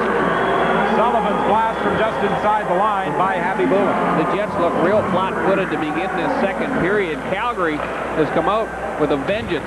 Initially, Ronnie Stern gets a big hit right off the bat, and they seem to really feed off that energy. It's been all Calgary so far early in the second. And the goal for Titov, his 28th of the year, is a career high. Now it's McCarthy in across the line. A long shot goes off a leg wide. Lapsky keeps it in at the point behind the net for Cruz. Cruz having problems picking it up, taken away from him by Tverdovsky.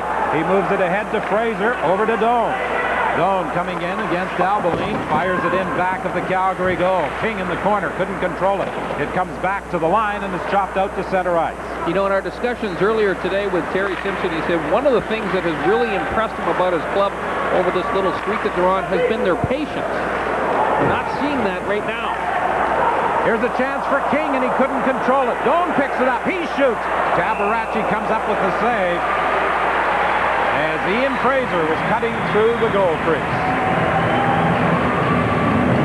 Take another look at that Calgary goal. German Titov was credited with it. Remember, Mike Sullivan, the guy expected to fill in the big shoes of Gary Roberts, he just pulls up, he snaps a quick wrist shot right through the legs of Jeff Finley. I believe that Habby Bullen was quite likely screened on that shot. Titov sneaks in there to mop up. Fleury and Sullivan draw the assists on Titov's 28th of the year to tie this game at 1. In the Western Conference standings, the Flames lead the Jets by 2 points. They are currently in a deadlock with the Vancouver Canucks, who play later this evening against the Los Angeles Kings. The thing about Titov, the constant that he always provides his club is he's a very aggressive skater, very strong on his skates, and much like a Keith Tkachuk, almost impossible to stop if you don't cut him off quickly. Certainly, he'll take those one-footers every day. Well, Titov, one of 2 late choices in the draft by the Calgary Flames who have really produced, the other being Clarence Fleury. Titov was taken number 10 in 1993, Fleury number 8 in 1987. Back of the net, Eddie Olczyk looking for someone to give it to. He's tied up by Chason. Chad Kilger comes in trying to free it. It's played up along the boards by Stillman. Stillman overskates it, back of the net. Olczyk trying to move out front. He's checked. Zalapsky pushes it ahead to Murray. Murray now shoves it ahead to Kennedy to Stillman. Stillman tried to get it back to Kennedy. He's checked. Murray back to the line. Long shot, and Tabarachi again had some problem, or Habby Bullen, I should say, had some long problems with that shot from the point, but he managed to cover up just in time. 16:38 remains in the second.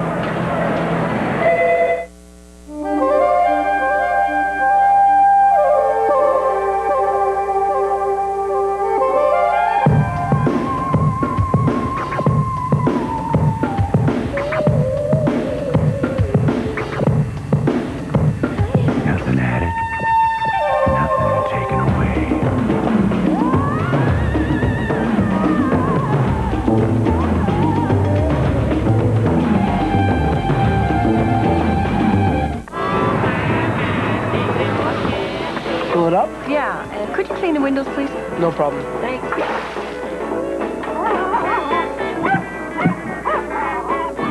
The windows in our new minivans are now bigger than ever before. 32% more in the windshield alone. Of course, how that makes you feel Terrific. depends entirely on your point of view. Update from Toronto now in the second period. The Leafs have gone ahead of the Blues. Matt Sundin gets the go-ahead goal on a beautiful backhand setup from Wendell Clark. Sundin's 32nd of the year, but let's have another look at Mike Gartner's tying goal from the first period. Sundin, though, trust me, Don, does have the go-ahead goal for the Leafs, and they lead 2-1 now over the Blues. Here it's a 1-1 tie with 16:34 remaining in the second. Chiasson moving in. Abby Bullen kicks that one up against the glass. The puck bounces to the side of the net. Sullivan tried to get a shot away. He was checked. Chiasson keeps it in at the point. Newman banks it off the boards. It's cut off by Zalapski. Picked up by Sullivan. A shot off the post. Sullivan came close to giving Calgary the lead for the first time. The Flames have just been all over Winnipeg. The first 4 minutes of this second period. They've outshot them by a margin of 6-1 so far in this second period. It's just a huge difference in the amount of jump they have in the legs right now. Winnipeg just kind of standing around and watching for the most part. And again, Abby Bullen seemed to have a little problem with that long, low shot. Finley plays it in off a body. Tabaracci whips it up along the boards to Lemieux, and he backhands it out to center ice. Tverdovsky throws it into the Calgary zone. Back after it is Eastwood trying to center it. It's loose in front of the net and picked up there by Lemieux. Starts away for the Flames. Behind his back to Nylander. Nylander gets it again but couldn't continue on. Now a lead pass ahead for Shannon. He couldn't handle it. 15-15 left in the second period. 1-1 the score between the Jets and the Flames. The Jets go on a 2-game road swing that will take them to St. Louis on Monday and Detroit on Wednesday, while the Flames move on to Edmonton for a Monday night game before returning home Tuesday to host Dallas. The Islanders lead Buffalo by a score of 1-0. One of the things that has been much different, the tone of this second period, than the Calgary Flames. They came out hitting right off the bat. Ronnie Stern got involved. Jocelyn Lemieux, who was very quiet in the first 20 minutes, has had a couple of good bumps on Craig Muni, and it seems to have really put the Winnipeg Jets back on their heels a little bit. They're not completing those passes as they exit the defensive zone, and as a result, they're not really generating any type of offense whatsoever against the Flames. Albaline to Huskroft. Back to Albaline. He moves it ahead for Lemieux. Lemieux plays it in off Muni. Abby Bullen comes out of his net, whips it around to the other side, and then Darren Shannon tried to reverse it. Jocelyn Lemieux stepped into Korolev, but the puck slipped all the way down the ice. Now it's Eastwood. Behind his back to Shannon. He couldn't pick it up. Craig Muni has it, gets it over to Korolev, back to Eastwood. Eastwood coming in on the right side, puts on the brakes, tried to go to his backhand, slipped off his stick. Craig Muni gets it to Shannon, over to Korolev, a weak shot, that's blocked before it gets to the net, and winds up underneath the Calgary player, Lemieux. Talked about Ron Stern. He's been extremely active already in this second period. You know, when the Flames get physical, the end result is that their skilled players end up getting a lot more time and space on the ice to do the things that they need to do with the puck. Good shot of Ronnie Stern. You know one thing about Stern, he is going to finish his check all over the ice. He hit Craig Muni in that last shift 3 or 4 times. Talked about Jocelyn Lemieux as well. Here's why they got Lemieux. They wanted somebody that they could count on to get in on the forecheck. And again, there's another Winnipeg defenseman that gets run over. Lemieux's had the reins taken off him. He's tired of playing that trapping system in New Jersey, where he's always backing up. His style of play certainly much better suited to the pedal-to-the-metal style that Pierre Pagé encourages his players to play in Calgary. Well, the Flames have done a better job of finishing their checks in the first period, and 6 minutes of the second than the Winnipeg Jets. Forcing the Jets in their own zone. Now it's Chad Kilger breaking away. Kilger tried to split the defense. He was stopped. The puck comes to McKenzie. There's the shot. They score.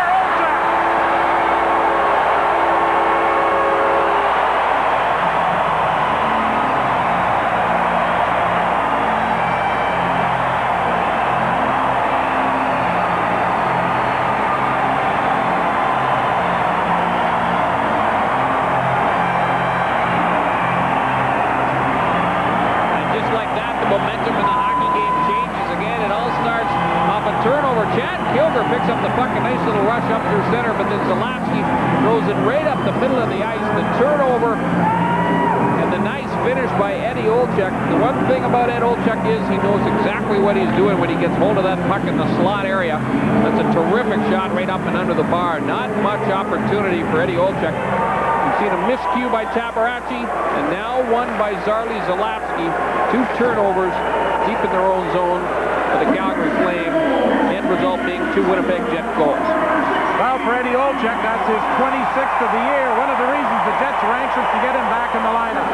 Here's Keith Tkachuk trying to move into the slot area. Tkachuk still controlling, gives to Janney. Janney gets it back to the line. Newman moves in. He shoots off Tabaracci. Tkachuk goes to the corner after it. Tkachuk trying to work into position, slips it across to Finley. Finley behind the net for Dallas Drake. He's having some problems. Frees it for Janney. Janney couldn't center it. Newman inches in from the point. Now the Jets, after the goal by Eddie Olczyk, seem to have some life. The centering attempt picked off by Patrick. He gets it to the line. Not out. Kept in by Finley. Out for Tkachuk. Tkachuk in the slot area. Knocked down. Got it back to the line, but Finley couldn't keep it onside. The Jets do a good job of protecting that puck down low. Hockey's a funny game. That momentum changes so quickly, doesn't it? McKenzie and Kilger drawing the assists on Olczyk's 26th goal of the year at 6:03. And the fans give the line of Drake, Janney, and Tkachuk an ovation as they head off. Here's Fleury with a shot. And Habby Bullen out of the net. Manages to hold it for a face-off with 12:38 remaining in the second.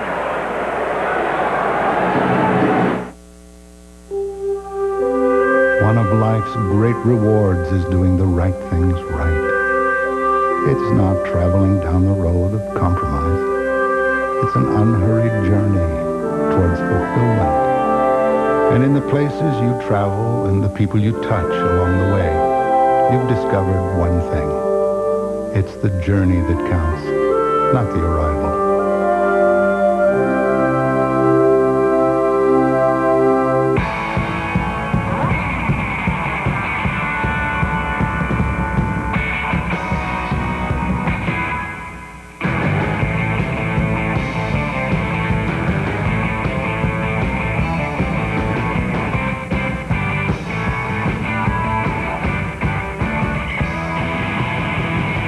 B.F. Goodrich TA Tires. For people who look at driving like no one else. B.F. Goodrich. Show them your true colors. Here's another look at that last Winnipeg goal from the perspective of the keeper.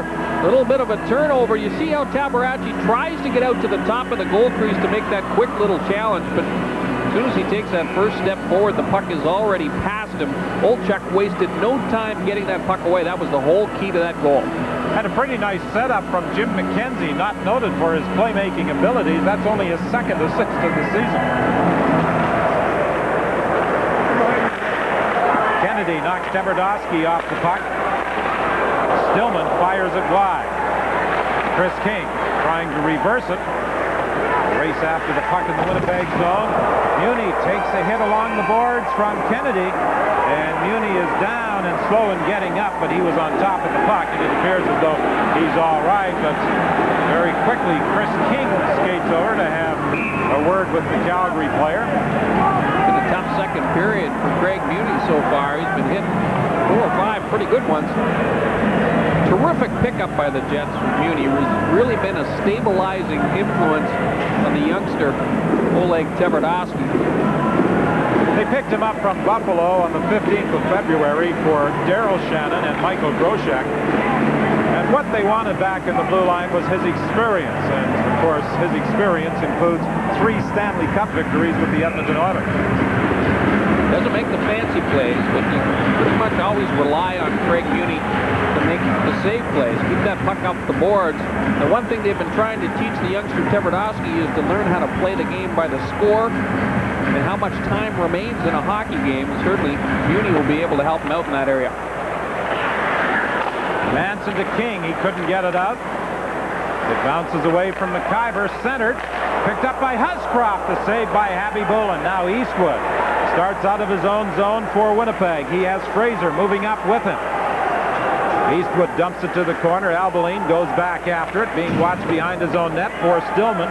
Up along the boards, kept in by Manson. Manson's weak shot knocked down in front of the net by Huscroft, and he'll clear the zone. 11:50 remaining in the second period. Winnipeg leading by a score of 2-1. McIver plays it in. Racing to the corner after it, Fraser and Stern. Stern trying to force it out. And finally it does bounce to center, picked up there by Lemieux. Lemieux fanned on his attempted shoot-in. Gets it again, and this time it's picked up by Manson. He leaves it in the corner for Doan, and Doan collides with Lemieux. This time Lemieux goes down. Lemieux has been a physical presence since the opening face-off for Calgary. He's a hard-working player, Jocelyn Lemieux, and of course all the Flames are trying to do is to flip that puck in and force turnovers themselves and take a page of the Winnipeg Jets in their last goal that they generated. Not a lot of point production for Jocelyn Lemieux, just 2 goals and 5 assists this season. But you have to be aware that he is on the ice because he'll step into you. We're approaching the midpoint of the second period. Winnipeg in front by a score of 2-1. Titoff scoring for Calgary. Ian Fraser and Eddie Olczyk for Winnipeg. Now it's Fleury in the corner. Fleury back to the line. Sullivan couldn't get a shot away, but another shot from the point bounces off bodies just wide of the Winnipeg goal. Tabarachi comes out of his net to play it, pushes it around to the other side for Steve Chason. Up into the neutral zone. Titoff checks his man. Sullivan racing after the loose puck, tied up there by Craig Janney. Clearing attempt by Newman and knocked down. Fleury couldn't go anywhere with it. Pushed ahead now for Drake. Drake looking for Tkachuk. Just beyond his reach. That's something teams have to be aware of. Winnipeg likes to hit Keith Tkachuk in full flight coming through the neutral zone. Here's Titoff now trying to work in. Titoff lost control of it, and with Habby Bullen down, it was cleared to the sideboard. This is one of the first times in the hockey game that the big lines have been matched up against one another. Here's Tkachuk with Dallas Drake. He opted to shoot, and it was partially blocked by Steve Chason. Tverdovsky's long shot. That sails wide. Tkachuk was trying to screen in front. Now it's Dallas Drake in the corner, trying to get away from Chason. Tkachuk comes in to help out as well. It goes behind the net where James Patrick tries to clear. Fleury comes in deep, whips it up along the boards, but not out. Muni lets a shot go through traffic. Tkachuk couldn't get his shot away. And it's finally knocked out to center ice for Fleury, working against Tverdovsky. Fleury is knocked down and then heads to the bench on the line change. Paul Stewart is calling himself a pretty good playoff game.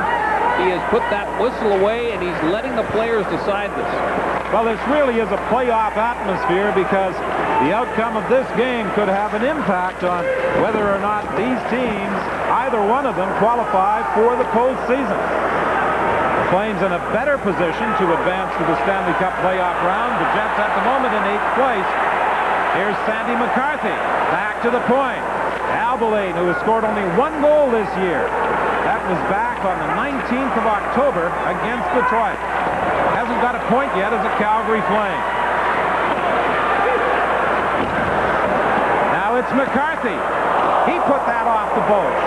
Shannon chops it out to center ice. It's picked up by Korolev. Coming in against Yanni. Korolev trying to go wide. Leaves it back of the net for Shannon. Shannon battling there with Albeline. Shannon manages to get the puck free. Now goes back into the corner, still controlling it. Does a lot of good work for the Jets along the board in the corner. Paul Cruz finally chops it off the boards and out to relieve the pressure. 7:53 remaining in the period. Tabarachi Into the corner for Trent Yanni. He dumps it out. Knocked down there by Newmanen. Newmanen puts it back in. Fired right back out by the Flames. And this will be an icing call against Calgary. 7:36 remaining in the second period. Winnipeg hanging on to a 1-goal lead.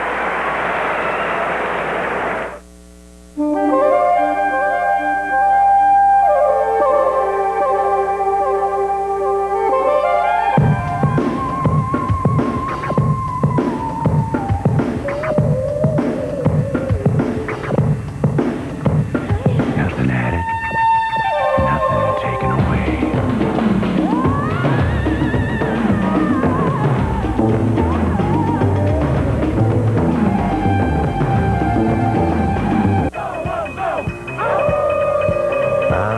Hockey reunions. Seems every year. See this? I could have been a pro. The stories grow bigger. I got the winning goal. You shot it. I deflected it. While the Jackets, well, you know, all the more reason you'll appreciate the extra 34 cubic feet in our new minivans.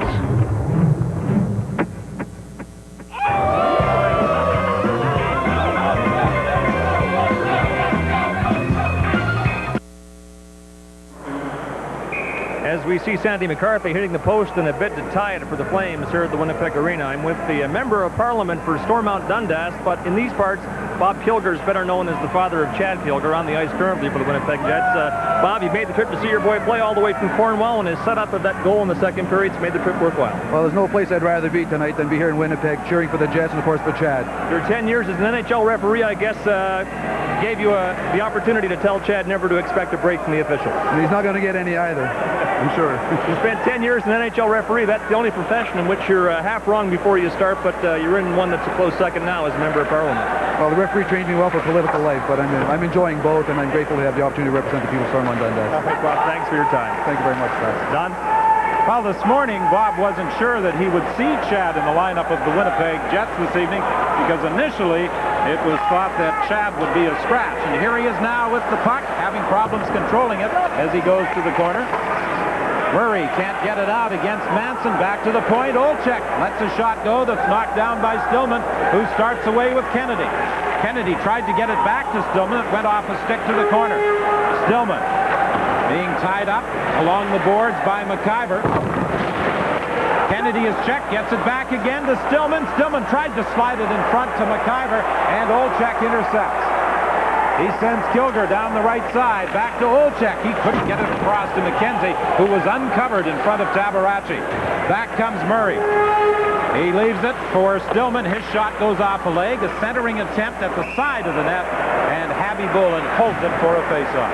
A wise move by Habby Bullen to grab hold of that puck because Calgary really continually bringing the play into the Winnipeg zone with an awful lot of speed, and that Winnipeg defense seems to be backing up. They're not holding the line like they were the first 20 minutes, and as a result, you know, a lot is rested on the shoulders of the play of Nikolai Habby Bullen. Now get a 28-point spring checkup for your car, featuring oil, lube, and filter, tire rotation, and a free jug of washer fluid, all for just $24.99. Only at Canadian Tire. Craig Janney looking to the Winnipeg bench, wondering about the position of certain people, and Terry Simpson with some hand signals indicates just where he wants everybody lined up for this face-off. Puck comes back to Fleury. His shot through traffic just misses. Tkachuk did a good job of tying up Zalapsky, enabling the puck to ricochet off the boards and all the way back to center ice. What Janney was wondering about was the exact play that the Flames were able to pull off, where they slide Theo Fleury back into the blue liners position. And when they win the draw, of course, they got their top shooter back there in control of the puck. A little bit of a different look, and Janney was a little bit confused about everyone's assignment. Habby Bullen banks it off the boards, not out. Zalapsky shoots. It's blocked. Another shot. They score. Fleury knocks it in.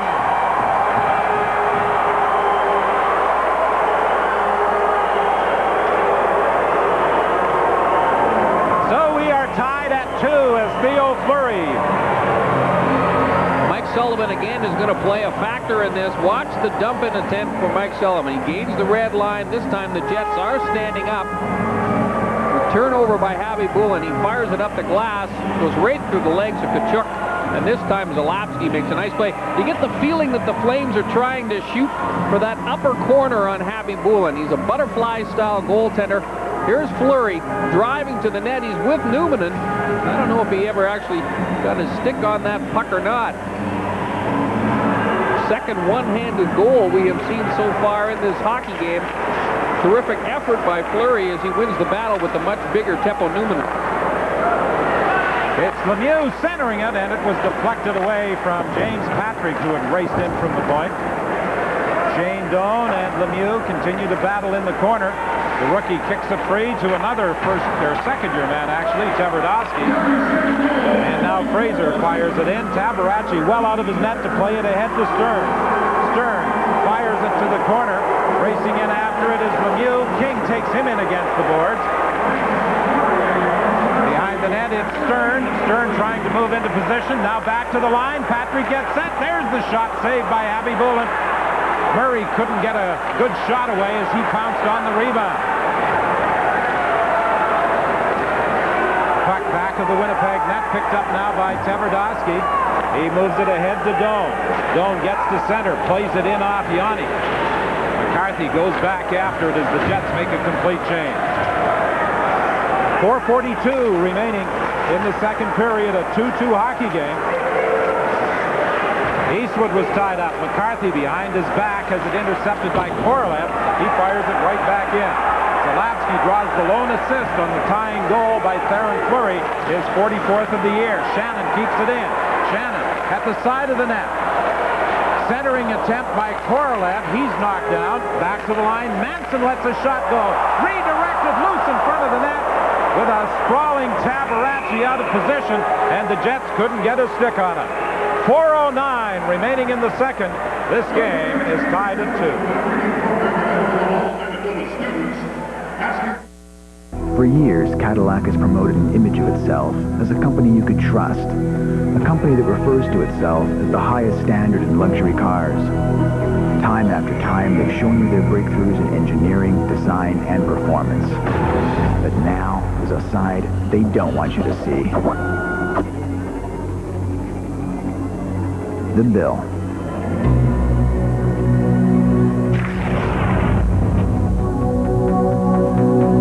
And in other news, yet another new kind of mysterious circle. Burning the midnight oil, Sheila? Not tonight, Pete. I'm working late.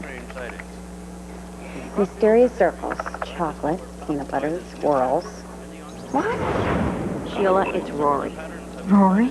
Mysterious circles are caused by... No one knows where. Reese's Peanut Butter Cups. A close encounter of real milk chocolate and peanut butter. Don't panic, Pete. I'm sure they'll come on. Theron Fleury was able to tie this game up just moments ago. Here's another look at it from a different angle. Watch Fleury come out of the corner, and again, he just takes a swat at that puck with one hand. Manages to steer it in behind Javi Bulin. Oh, it doesn't have to be a hard shot to cross that goal line. Well, Theron Fleury sees a lot of Teppo Numanen and vice versa every time these two teams meet. Numanen, the Jets' #1 defenseman, and he is usually out there against the leading point producer on the other team. Gary Simpson almost doesn't like to match lines per se, but he does match his defensive pairings, and so Numanen usually draws the assignment of the premier offensive players in the opposing team. Fleury has it in the corner from a sharp angle. Knocked down by Javi Bulin. Numanen got it to the line, but not out. Titov then is checked by Janney, but Sullivan comes back to pick up the loose puck. A quick feed ahead to Fleury. He had to wait because Titov was offside. Break along the boards. Gets it to Janney. Janney goes cross ice for Numanen. Numanen couldn't control it. Puck slides back into Winnipeg territory, and very quickly the Finnish defenseman got back there to play it over to his blue line partner, Jeff Finley. Behind the net, Tabaracci trying to play it, had the puck pop up, and with Dallas Drake bearing down on him, decided to grab it. Well, again, Tabaracci going to that backhand side, mishandles the puck. Dallas Drake, he's the lesser of the three on the big line for the Winnipeg Jets, but certainly his efforts have been rewarded as of late. 7 goals in his last 7 games. We talked about the fact that Simpson's not matching lines per se, but I get the feeling that Pierre Paget is very comfortable with having the Sullivan, Titoff, Fleury line out on the ice against the Janney line. And so far, it's been paying off big dividends in this second period. A huge territorial advantage for the Flames. They've outshot the Winnipeg Jets 29-16 to this point. From the face-off, Fraser attempted to go to the net, and Tabaracci had to make a very quick pad save. Tabaracci seems to have very quick feet. Extremely quick feet, but Paul Stewart is going to make his first penalty call of this hockey game. Put a team with a man advantage, and it's going to go against Corey Stillman for deliberately shooting this puck out of play. Kind of ironic that Stewart would make that kind of a call in a game that means so much. I really have to question this one. See what happens. Stillman gets the penalty. The puck's lying around in the crease area. He's under considerable pressure. I don't think you can actually, as a referee, determine that the mindset at this point. Watch Stillman. Yes, he definitely does make the effort with the blade of the stick to hoist it out of play, but in a situation where a player is 2 feet out in front of his goal crease with all that pressure on him, can you make the determination that it was intentional? I don't know. Well, it's rare to see that penalty call against a forward or a defenseman. But Paul Stewart made the decision that Stillman deliberately flipped it out of play, so the Jets will have a power play. And at this time, we say hello to viewers who have been watching the action between the Leafs and the Blues. Here it's 2-2, Calgary and Winnipeg. The Jets are on a power play. McIver from the point gets it across to Drake. Back to McIver, his shot.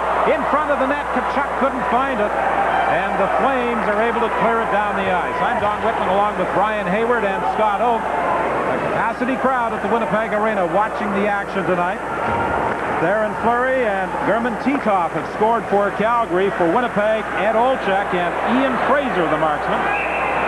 Loose puck in the neutral zone, and a whistle as the puck wound up under Ron Stern. Well, Don Cherry couldn't make it in person to the Winnipeg Arena tonight, but Grapes, your fans still love you here at the Winnipeg Arena. A lot of them were hoping that you would be here for this final regular season Hockey Night in Canada telecast. No, the other one was Don Cherry. You know what, you talk about the success of the Winnipeg Jets in the last 5 games. They've won 4 of those games. You have to really point to the specialty teams. This is the first opportunity for the Winnipeg power play tonight, and they have been extremely effective as of late. They've scored power play goals in their last 5 games. In fact, they've clicked it just under 30% over those last 5. So Flames have got to be careful. They cannot afford to take bad penalties. Dallas Drake has it back of the net. Drake is tied up. Janney comes in to help out. Gets it to Tkachuk. Back to Newman. Over to Tkachuk. Tkachuk for Janney. Janney looking to set something up. Tried to go in front of the net. It deflected off a skate. Picked up along the boards now and cleared by Titoff. Simpson made the point this morning that the success of their power play really stems from the work of their pointmen, Newman and McIver. Now with the addition of Craig Janney, they also have a new element. They have that low play now where Janney slides in behind the net. Of course, he's very dangerous down there. Flames are successful again in clearing with 23 seconds remaining in the penalty to Stillman. Lead pass for Korolev. He deflects it into Calgary territory.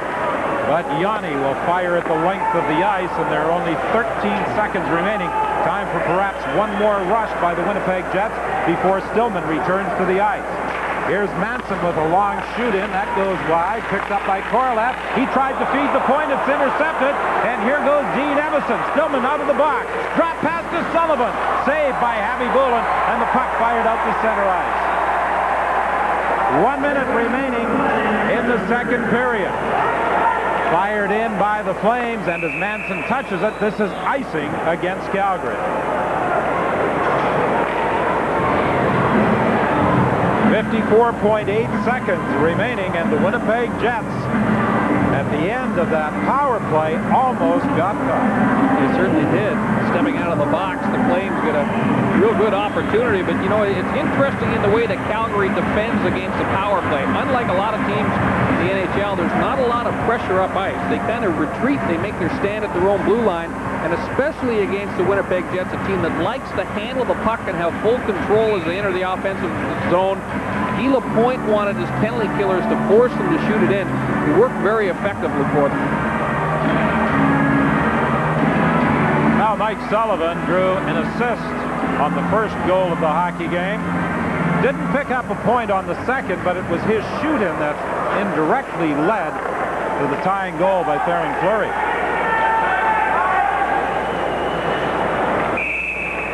.3 seconds remaining. Another face-off back in Calgary territory as a result of the icing call. Walt Disney Pictures invites you It's the pace. to write it, We're lip-sync. eat it, Have you lost your mind? or get out of its way. What do we do? It's go. It's an Olympic jump. From the director of The Nightmare Before Christmas, Hurry. on April 12th, Eagles away. you will believe fruit can fly. Wahoo! James and the Giant Peach.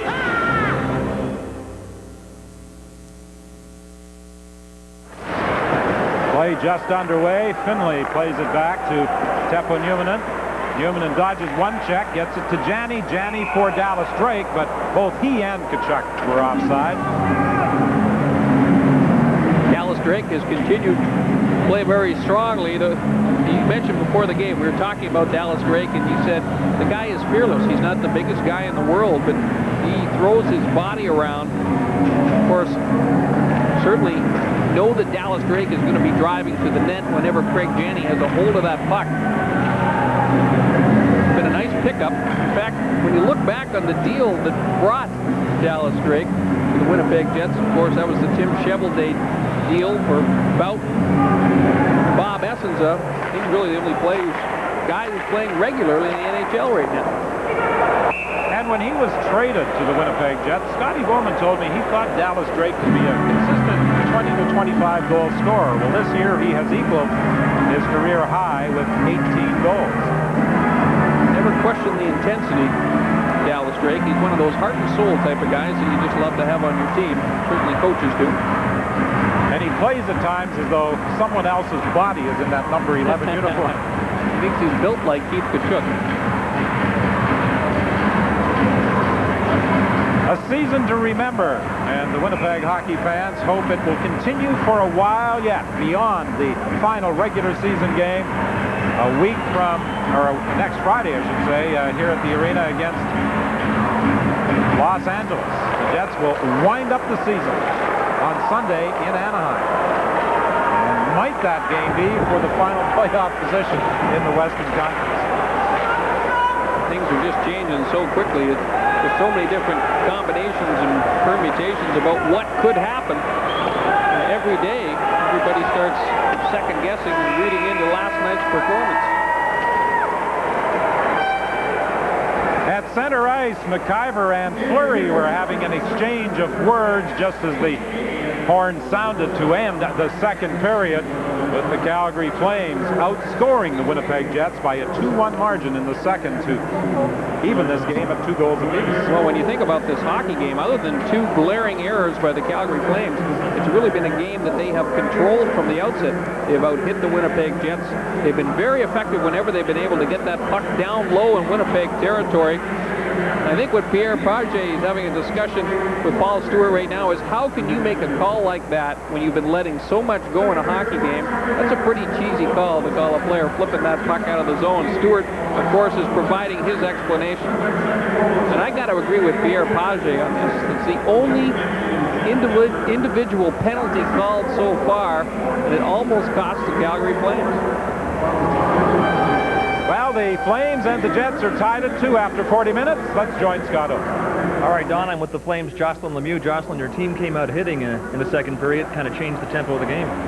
Well, that certainly is our game plan every game, and I know personally that's something I needed to pick up, and I've been trying to do that the last couple of games. And you know, it's a long season, but personally, again, it's been a really long season, and I'm just trying to get ready for playoffs. Yeah, if you finish 7th in the conference, you'll end up playing Colorado in the first round, pit you against your brother Claude. Do you fancy that matchup? I mean, how about it? I'm sure Mom and Dad will have to come to the games, and they would have to stay neutral, or maybe cheer for the baby of the family. But that's something we haven't done yet, which is to play in playoffs, and it will be very exciting, no doubt. All right, Jocelyn, thanks for your time. You're welcome. After 2 periods of play here at the Winnipeg Arena, the Jets and Flames are tied at 2. Stand by for After 40 Minutes. That's next on Molson Hockey Night in Canada on CBC.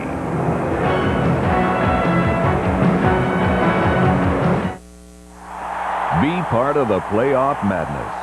Stanley Cup crowd noise, presented by Midas, comes to CBC starting in April. Watch Molson Hockey Night in Canada on CBC for details. I've got gigabytes, I've got megabytes. I'm voicemailed, I'm emailed, I surf the net, I'm on the web. I am Cyberman. So how come I feel so out of touch? Are you free? Are you really free? Are you really free?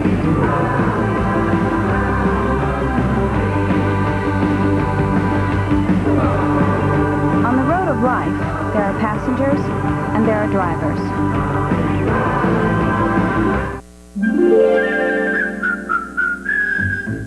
McDonald's invites you to play the Disney Video Masterpiece Collection Trivia Challenge. The biggest trivia game ever at McDonald's. Pick the right answer to questions about Disney Masterpiece Collection videos, and you could be eligible to win one of 300 million available prizes. Like $1 million. Great McDonald's food. And Disney videos. It'll leave you spellbound. Now at McDonald's, it's gonna be magic. In a world where rust never sleeps, brass locks and handle sets tarnish and discolor. Until now, introducing Wiser Brilliance, guaranteed for a lifetime. It's been a tradition for over 20 years. Robin's Canadian Style Coffee, a special blend of Central and South American coffees, roasted for medium strength, full body, and great taste. Dead batteries, flat tires, stuck cars. They're facts of life. Fact is, 140,000 Manitobans depend on their CAA membership every year. For over 90 years, we've been providing the finest emergency road service. Right on time, fast, and we were happy to see them. Face facts. You may need our help today. For everywhere you go today, go with CAA. Spaghetti with cheese, nachos and cheese, cheese twist, cheese croissant, cheese wafer, apple with cheese, cheese souffle, cheese quiche, cottage cheese, yeah, onion soup with cheese. You'll never run out of things to make as long as you never run out of cheese. Shrimp with cheese. When you've got cheese, you've got choice. Be part of the playoff madness. Stanley Cup crowd noise, presented by Midas, comes to CBC starting in April. Watch Molson Hockey Night in Canada on CBC for details. After 40 minutes. Brought to you by Owens Corning Canada, manufacturers of fiberglass pink insulation. Tonight on After 40 Minutes, Iron Mike Keenan checks the health charts, and NHL Commissioner Gary Bettman issues an edict. That's next. Pink is pink. Home insulation and more. But some things pink are not pink. So, how can you tell? If it's pink from Owens Corning, it's pink. So, not pink, pink. Owens Corning. Do it right, do it pink. As you can see, Vaughn's in Montreal, Jim's in California, and JD's getting set for the Hawks and the Wings tomorrow on Fox. Jim, you're in California, so since St. Louis is here with me in Toronto, I'll ask you about these befuddled Blues and all their injuries and where they're going. What do you think? Well, it really looks like a messy situation to me for a team that's supposed to be winning the Stanley Cup. They're at odds with each other at the top, and Mike Keenan and Brett Hull can't seem to get on the same page. Now Wayne Gretzky is hurt. They have a very thin lineup, and they've made everybody in St. Louis mad. They're taking all their money. They sent the fire marshal out of town so they can get more people in the building now that they have Wayne Gretzky. They've decided to put the home games in the first round of the playoffs on pay-per-view, and that's made everyone angry. And there's no guarantee that they're going to be around for very long. And when you look down the road, what's this team going to be like in a year? What's Mike Keenan going to have? They've traded away all the youth. They have a lot of older players who are on such big contracts. They might not be tradable. I don't think that situation looks very good for the present or the future. I fear the Blues, John. Do you? Not really, not just yet. They haven't proven anything to, I think, be in a position where they're going to put fear into other teams. The only way that they're going to put fear into other teams is if Grant Fuhr can get healthy again with the kneecap problem that he had. He's by far and away their most valuable player this season. He's their key. And the other has to be Brett Hull. I think Wayne Gretzky, if he gets healthy, will play hard, as will Al McInnes, as will Shane Corson. But they really need a real committed Brett Hull to be a decent team. ESPN reported last night, John, that Jeremy Roenick may not make the first round of the playoffs. And I know you've just flown in, but have you heard anything on this? Well, the ankle's a real problem for him. He's tried to skate. He's had no success whatsoever. They're shooting to the first round of the playoffs, Ron, but it is a very scary situation. The other thing is, if he goes to the first round of the playoffs, he hasn't been able to work out properly. He's been in the hyperbaric chamber every day. I think he's been in there 16 days now in a row. But it's a situation where he hasn't been able to work out. You can't ride a bike much. You can't skate, obviously. You can't jog or run a treadmill or anything else with a lower leg injury. So it's a real fear here with Chicago. They're just not scoring. Their power play recently has been going a little bit, but it is the key for them. Yvonne? Going back to St. Louis, going back to St. Louis, don't forget, they have to give San Jose $500,000 for Craig Janney. They have to pay the Hartford Whalers $900,000 for the contract of Brandon Shanahan, and the deal with Dale Howard-Chuck and the Philadelphia Flyers, the St. Louis Blues will accept $1 million of the Howard-Chuck's contract. It's a very messy situation. Hey, and what about Wayne Gretzky's new contract? We haven't heard anything about it, and somebody in the organization told me the other day not to make an issue of it because he would be signed before the playoffs, but they're just around the corner. I'm not so sure that there is a guarantee that he's going to be signed there. Well, Jimmy, Wayne said last Sunday that he wants to be signed prior to the playoffs simply because he doesn't want to negotiate during the playoffs. He doesn't want to get involved in that situation at all. Hey, does he want to stay in St. Louis? Yeah, he does. He wanted to play on the winner. Yeah, he does. He wants to stay in St. Louis. Well, in talking to him, he said that the people in St. Louis have reached out and they made him feel good. In fact, he's looked for a home there. He made me feel that he really wants to stay in St. Louis. Well, wouldn't Michael Eisner do the same, John? Hey, listen. Possibly, that's possible. Yeah, it looks, you know, you'd see Solani and Korea flying last night with him in the middle. Whew. Now, let's talk about the World Cup. Hockey Night in Canada and Fox had a bit of a vested interest, so let's call that right off the bat. We wanted the announcements for the celebration on television, but Glenn Sather and Lou Lamoriello said it's a complete distraction to their teams trying to get into the playoffs to announce 15 invitees to camp, which was supposed to happen tonight, and it didn't. Who wants to tackle that?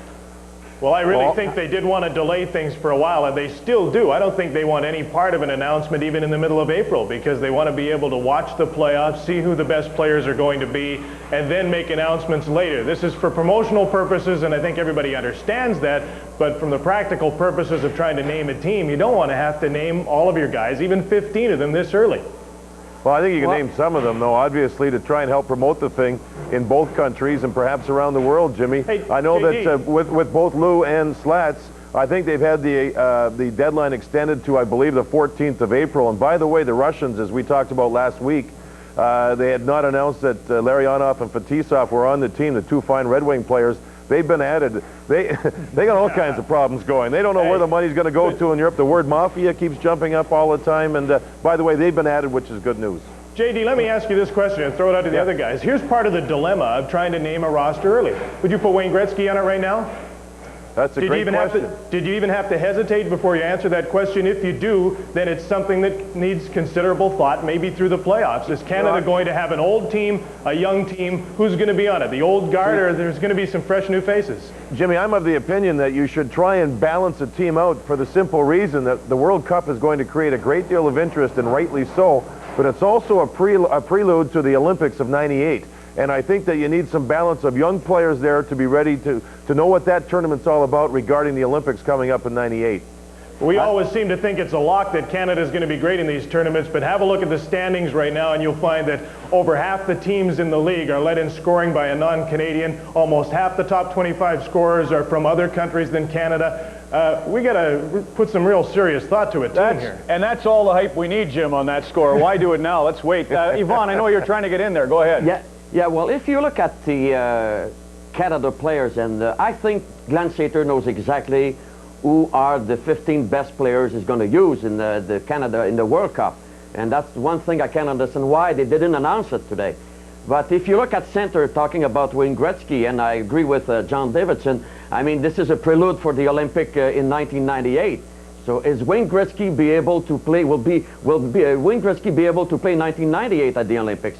That's the main question. At center right now, we have Lindros, we have Mario Lemieux, Joe Sakic, and we can throw also, we can talk about Mark Messier, who has been a force for the New York Rangers this season.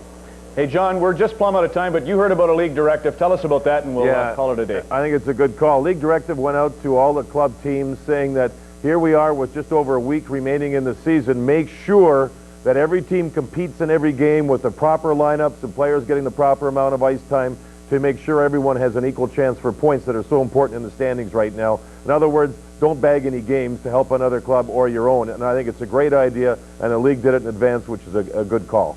They should never have to do it. Show it to Scotty tomorrow, John. Thanks, fellas. After 40 minutes. Brought to you by Owens Corning Canada, manufacturers of fiberglass pink insulation.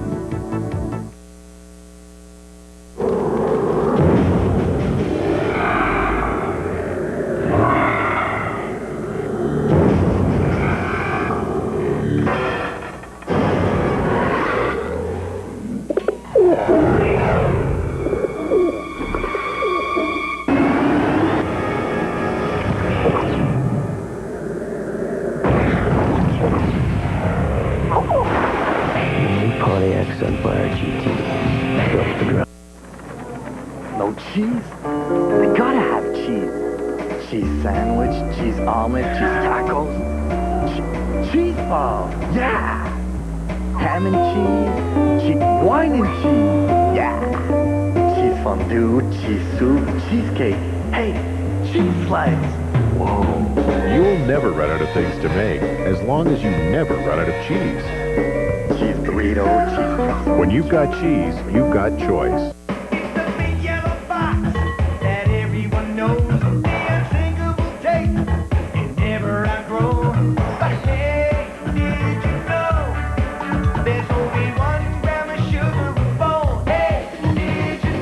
Cheerios is crisp, crispier tasting. In fact, our crispiest Cheerios ever.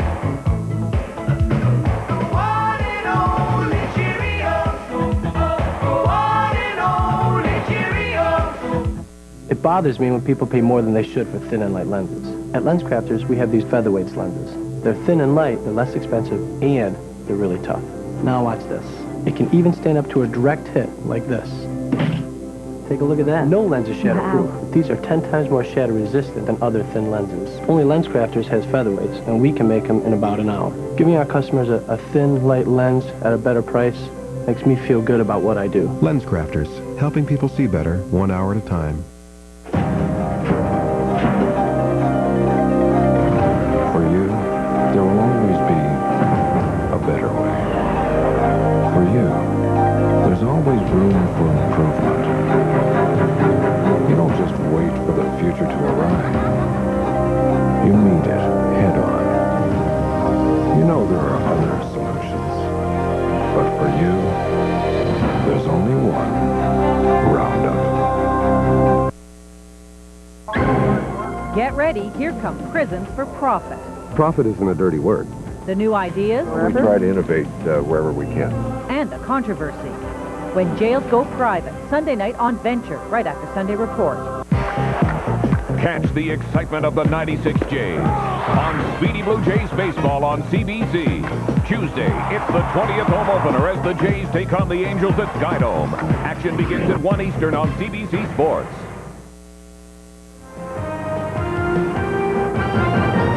Calgary and Winnipeg on even terms after 2 periods of play at the Winnipeg Arena. This, the second to last ever regular season game in this building. Third period underway in Toronto. Let's send you to the Gardens now, and here are Bob Cole and Harry Neal. Gentlemen. Brian Condry, who gets a little time on the second half of the power play, snapped home the rebound to make it 3-1. Well, we welcome the viewers who've been watching in Winnipeg to that game, to this game. Bob Cole and Harry Neal in the booth, and the Lynx, watch this, Convery scoring on a power play to make it 3-1 Toronto. The Blues, however, have been out shooting the Maple Leafs in the game 30-21. There, though, a 2-goal spread. Converty's third of the season from Murphy and Muller, and 1:44, it's 3-1 Toronto. Here comes Racine. This is a tactic Mike Keenan often uses to get some time.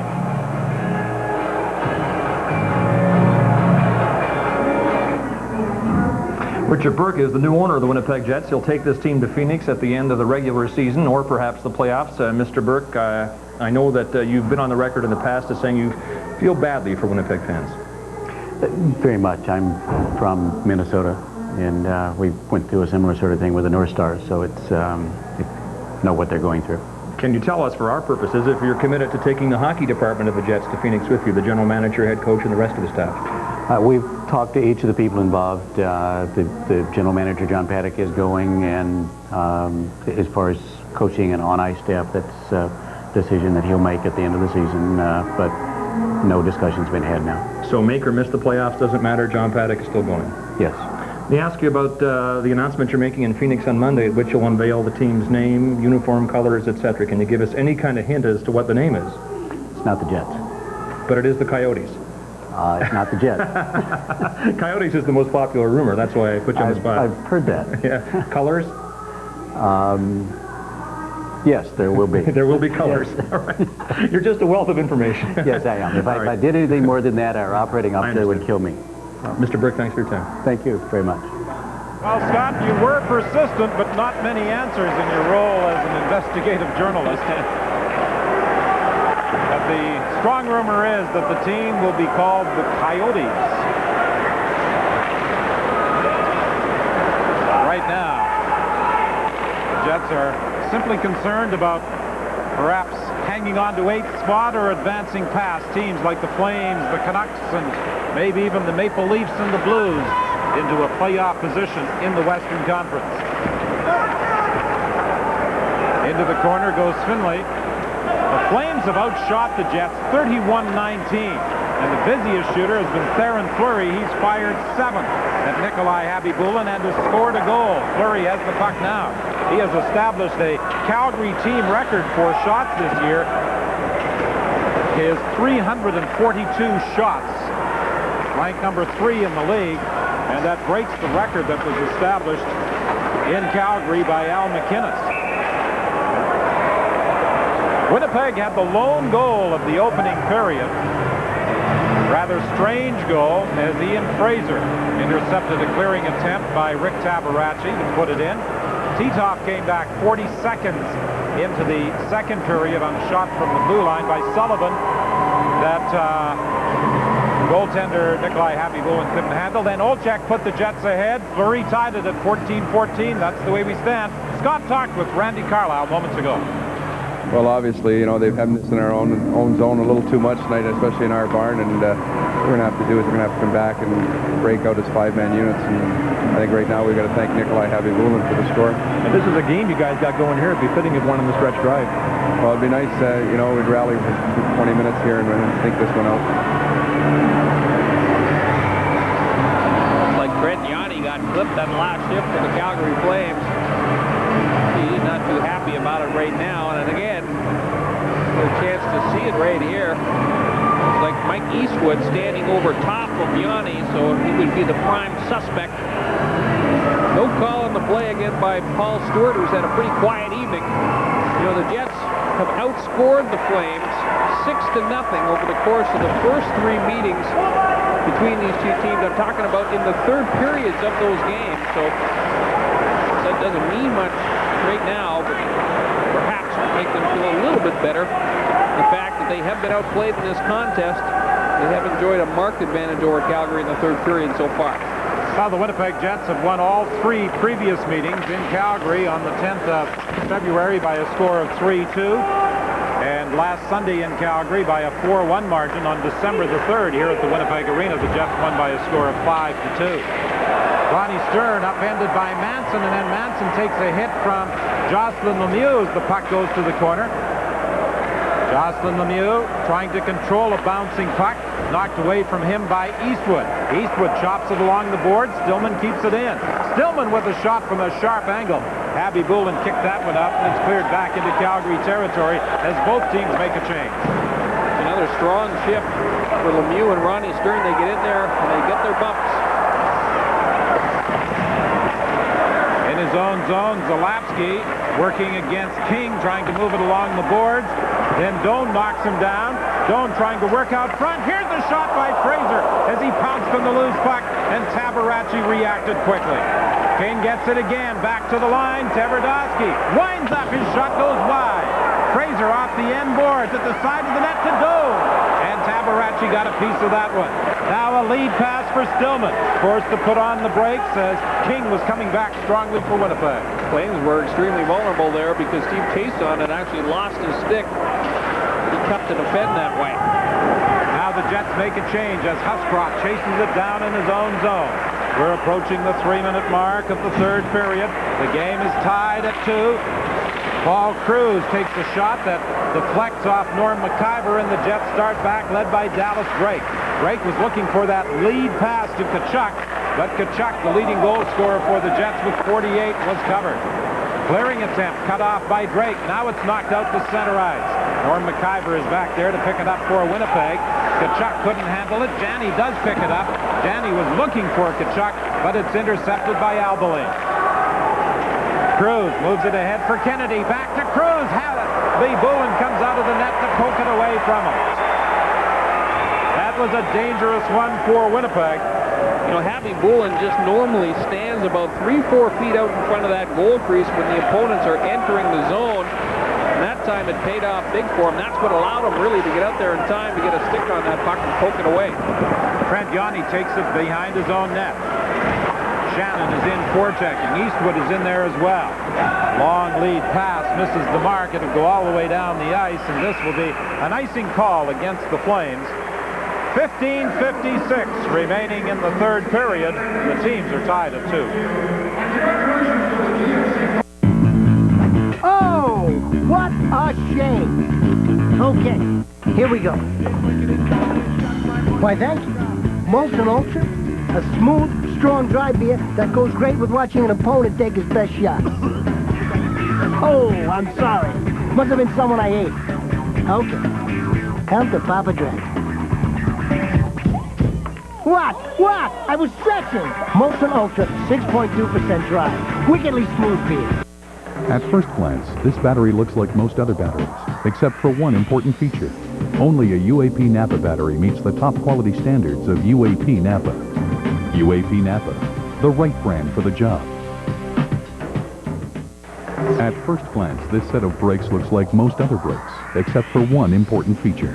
Only UAP Napa brakes meet the top quality standards of UAP Napa. UAP Napa, the right brand for the job.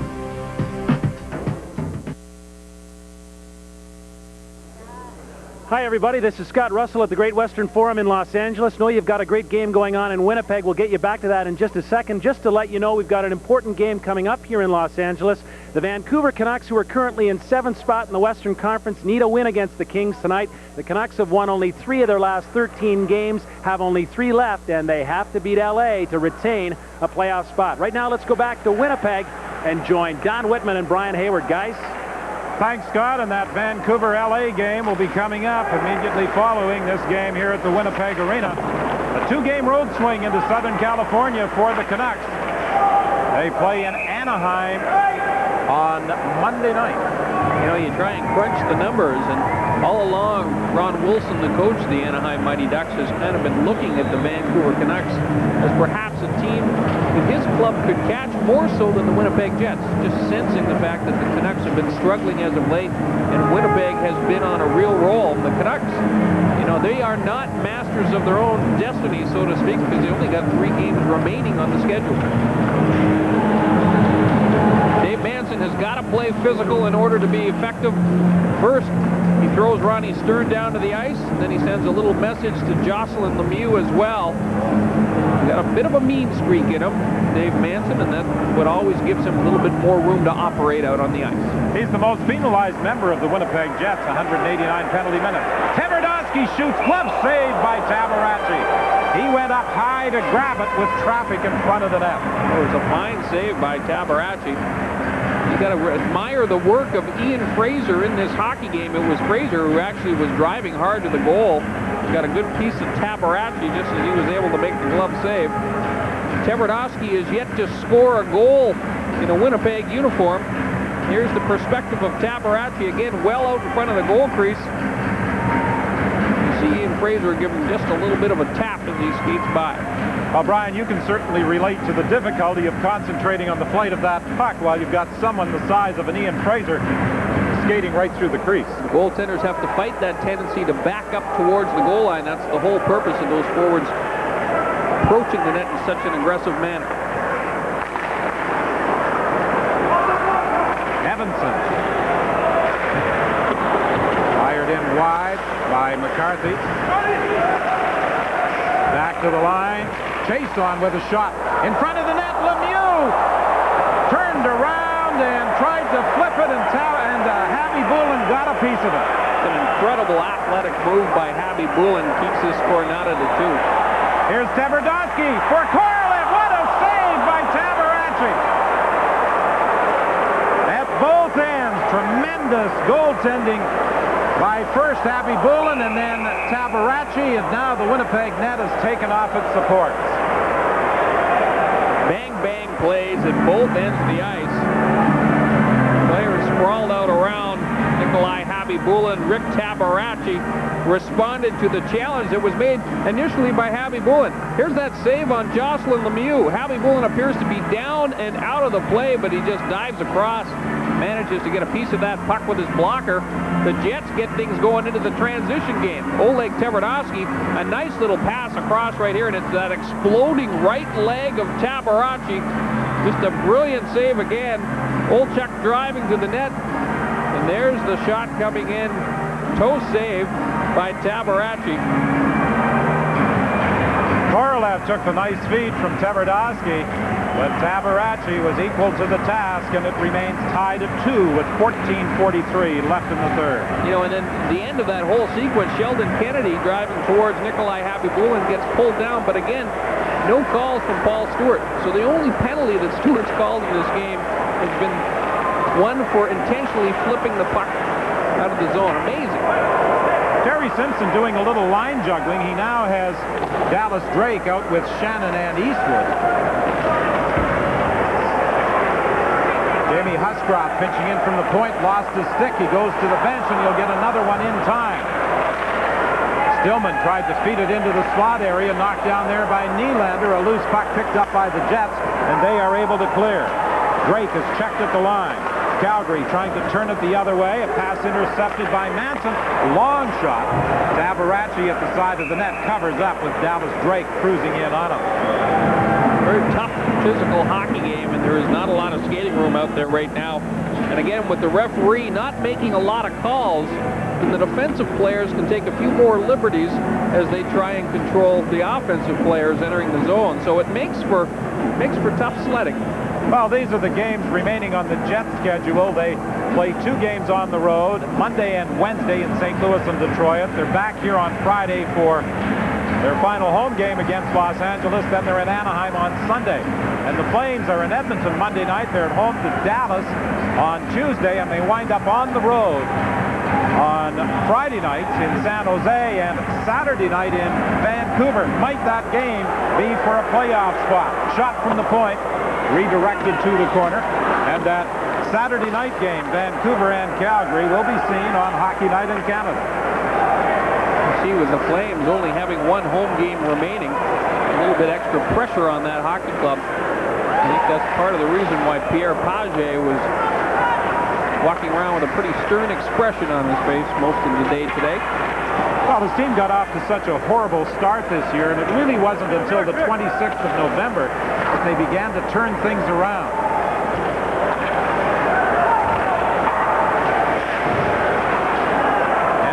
ice. Janney slides it across for Korolev. To Tkachuk, back to Korolev. He couldn't control it. Knocked away from him by Evason. And now Evason will skate it out to center ice. He moves it ahead to Fleury. Fleury goes cross ice to Zalapsky. Zalapsky trying to work around Muni.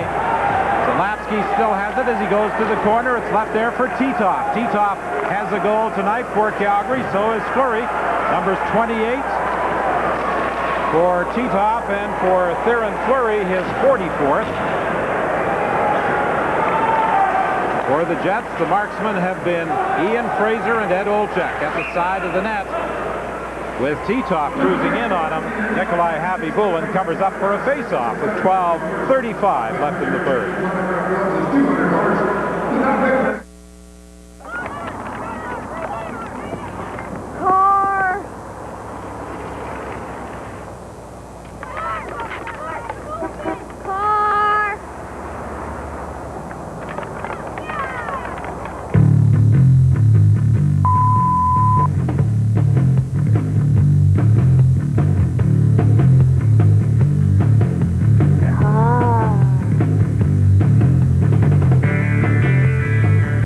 Like having bargaining power right in my wallet.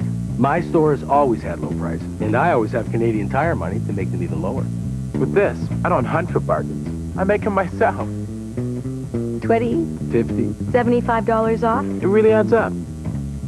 My dad kept his Canadian Tire money in his glove compartment. Me? I keep mine in my pocket.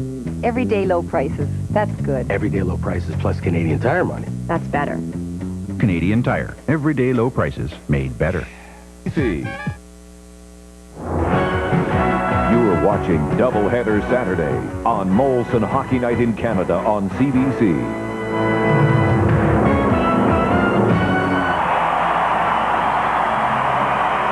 Well, fans of all ages enjoying the action tonight at the Winnipeg Arena, the second last regular season home game for the Jets, maybe the second last game to ever be played in this building by the Winnipeg Jets. On whether or not they qualify for postseason play. At the moment, the occupants of the 8th and final playoff position. But the closeness of the race in the Western Conference means that a team that wins a game can move up a couple of positions, and a team that loses can drop down a couple of spots. Janney can't do anything with it as Titov starts back with Fleury. Titov working against Newman and trying to go wide. Titov puts on the brakes. Fleury tried to get it right back to Titov. It was picked off by the Jets. Craig Janney gets to the line. Drop pass for Dallas Drake. Drake couldn't go anywhere with it. Titov's pass broken up. Now a lead for Murray. Marty Murray puts on the brakes, looks into the slot area. Titov shovels it in back of the goal. Fraser is there. He flips it around the boards, cut off by Murray. Fraser will try again. He's being pestered by Fleury. This time he tries to put it high off the glass and out of the zone, and it goes out of play. Now with an update, here's Scott. All right, Don, the Leafs are 3 up on St. Louis now in the third period in Toronto. Brandon Condrey showed Murray Barron and Bruce Racine a few moves here. Condrey second of the game. Great effort by Mike Gardner to get onside on this play. So it's the Leafs 4, Blues 1, with the Leafs on the verge of their second straight win over St. Louis. Fleury, who has 3 hat tricks this season. He had them in the space of a couple of weeks. December 11th against Los Angeles, January the 2nd against Tampa Bay, and January the 16th against Los Angeles. 10 career hat tricks for Theoren Fleury. The Flames' all-time leader is Kent Nielsen. The Magic Man had 13. With Gary Roberts out of the lineup, more of the offensive load is going to fall onto the shoulders of Theo Fleury as well. In a sense, it will be easier for the opposing teams to really focus on Fleury and shut him down. Lemieux back of the net. Having problems there with Manson. Loose puck picked up by Olczyk, and he dumps it out of the zone. When you talk about Theoren Fleury, one of the reasons for the improvements in the Flames, according to Pierre Paget, he went to veteran players such as Theoren Fleury and said, it's up to you guys to shoulder much of the responsibility and lead the way. And Theoren Fleury responded.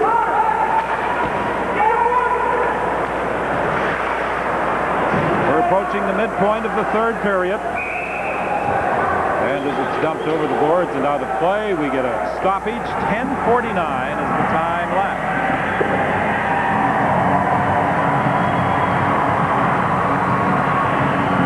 You really got to go back for the Calgary Flames to that little altercation they had back in November, where the players had a very frank and open discussion with Pierre Pagé, and Pagé told them quite directly it's time for not just one individual in the locker room to step forward, but all of you players to be accountable for everything involving this hockey team. And he really felt that that was the thing that really turned the season around for the Calgary Flames. And he said, you know, as a coach, you can't always do it yourself. You can't be the bad guy and yell and scream, because after you've reached a certain point where the players just get used to it and it loses its effectiveness. And once the players start yelling and screaming at themselves every once in a while, it makes Pierre Pagé's job a lot easier. Brought in by Shannon, offside. Well, the season comes to a close next weekend, and our final regular season Hockey Night in Canada telecast features the Islanders and the Montreal Canadiens. The Edmonton Oilers will be at Maple Leaf Gardens to take on the Toronto Maple Leafs in the second half of the doubleheader. The important game from GM Place in Vancouver as the Canucks entertain the Flames. And the Stanley Cup playoffs will begin on CBC television on the 16th of April.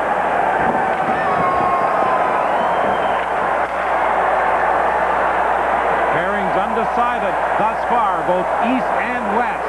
Here's Sheldon Kennedy, a backhand shot. Throws it out front, nobody in position, and it's poked away from the defenseman, Zarley Zalapski, by a sprawling Darren Shannon. Corey Stillman attempting to clear. Finally gets it out to center ice.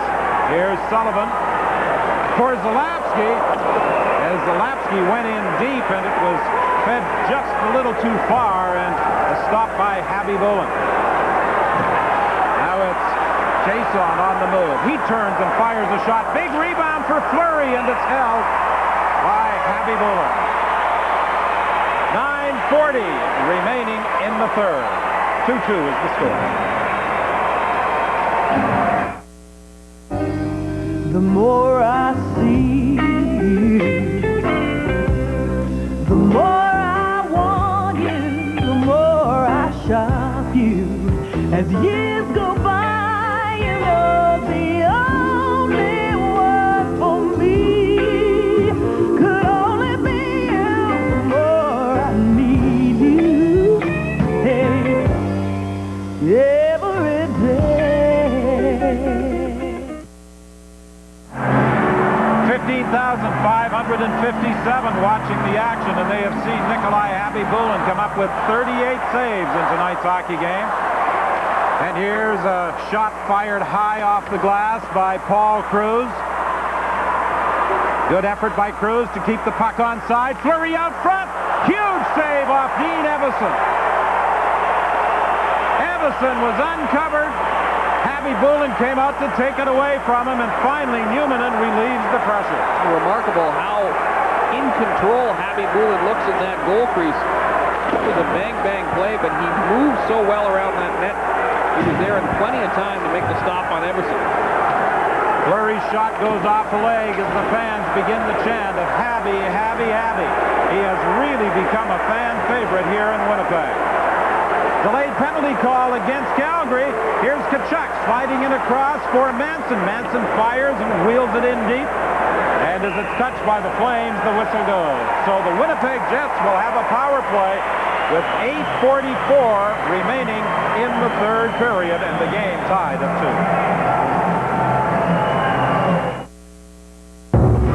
2. The all-new Corolla Plus family has inside information you don't want to miss. Like these special value features on Corolla SD Plus with $400 in no-charge pluses. Get even more popular features on Corolla DX Plus with $565 in no-charge pluses. Or move up to the Corolla LE Plus and get $1,200 in no-charge pluses. The Canadian-built Corolla Plus gets top marks for value. For best selection, hurry into your Toyota dealer today. Just because your fastball wasn't fast enough, your base running wasn't quick enough, your hitting wasn't hard enough, doesn't mean that you can't still score.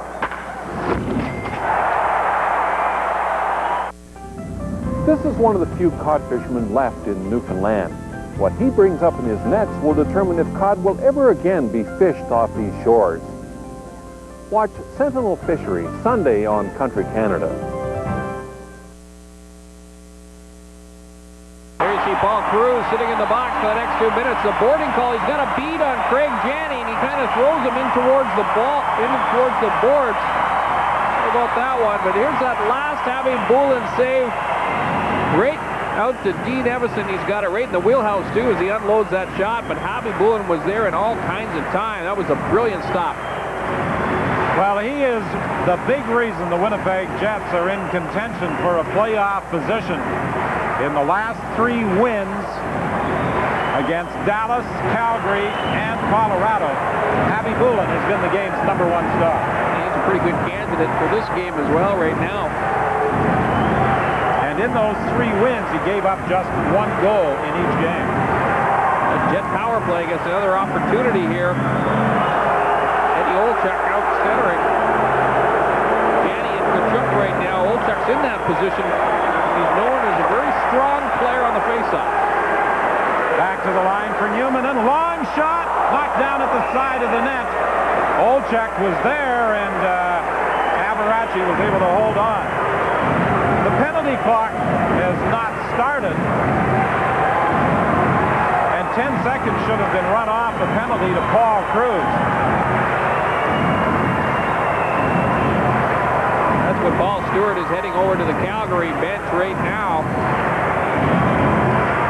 explaining the situation about the penalty clock to Pierre Page. Somebody forgot to press a button. Now Paul Stewart is going over to the Winnipeg bench, talk to the Jets and explain the problem as well. But the greater concern is over at the Calgary bench, where they saw no time run off the penalty assessment against Paul Cruz. It's always an uncomfortable feeling because you don't really make a mental note of the time of the penalty. So you're kind of at the mercy of the off-ice officials here. Certainly whenever you're playing on the road, there's always just that little bit of doubt in the back of your mind as to whether or not you might be getting jobbed.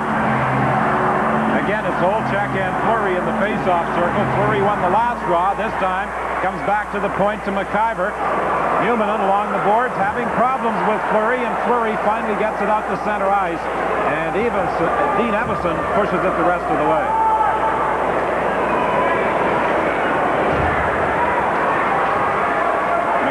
Trying to set something up to Janney. Janney gets it back to the point. Over to McIver. Redirected just wide by Eddie Olczyk. Olczyk was cutting in from the wing, got his stick on it, and redirected that low shot wide. Oh, but what a beautiful read by Norm McIver, because he saw Olczyk wide open to Rick Tabaracci's left. It was that big slap shot pass down low, almost put the Jets up. Tabaracci leaves it. They can't clear. Here's McIver in front to Olczyk. Backhand shot. Stopped by Tabaracci. Stern whips it around the boards. McIver cuts it off at the point. McIver slides it in for Kachuk. He had problems handling it. The deflection almost hit referee Stewart. Now it's banked off the boards and down the ice. And not quite sure how much time remains in the penalty because they haven't posted anything on the time clock. Flames right now, they just keep shooting themselves in the foot. The last time Steve Chason has a clear-cut opportunity to clear the zone. He puts it right down the middle of the ice and right to Norm McIver. It's the mistakes that have been really costing the Flames in this hockey game. They're not letting the Winnipeg Jets, or forcing the Jets to beat them. For the most part, they've been beating themselves. 7:10 is the time remaining. 34 seconds remaining in the penalty. Injured Calgary player right now, bent over in behind Pierre Page. I believe that's what the discussion is going on right now between Paul Stewart and Page. Tough to see who it is. You see Stewart taking a peek over, and trainer Bearcat Murray, Theo Fleury, got clipped by a stick at some point.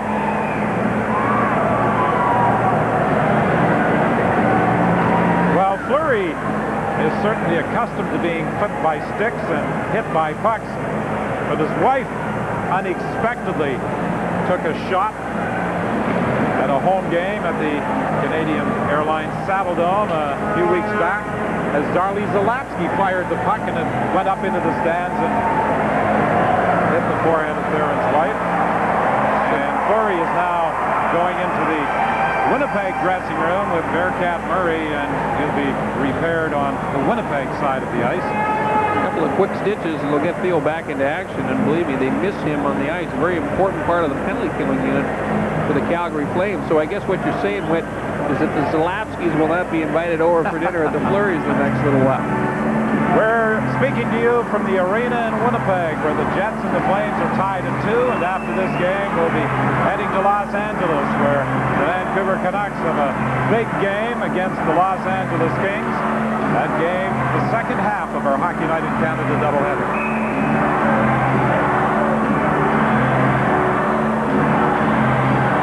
And at Maple Leaf Gardens in Toronto, Mike Craig has scored for the Leafs. They now lead St. Louis 5-1. It's like teams are lining up right now to meet those St. Louis Blues in the first round of the playoffs. Well, with the injury problems the Blues have, they might not be that tough a foe in the first round of the postseason. Sullivan's long shot, and that didn't miss by much. 10 seconds remaining in the penalty. Sullivan trying to get a stick on it. He got turned around.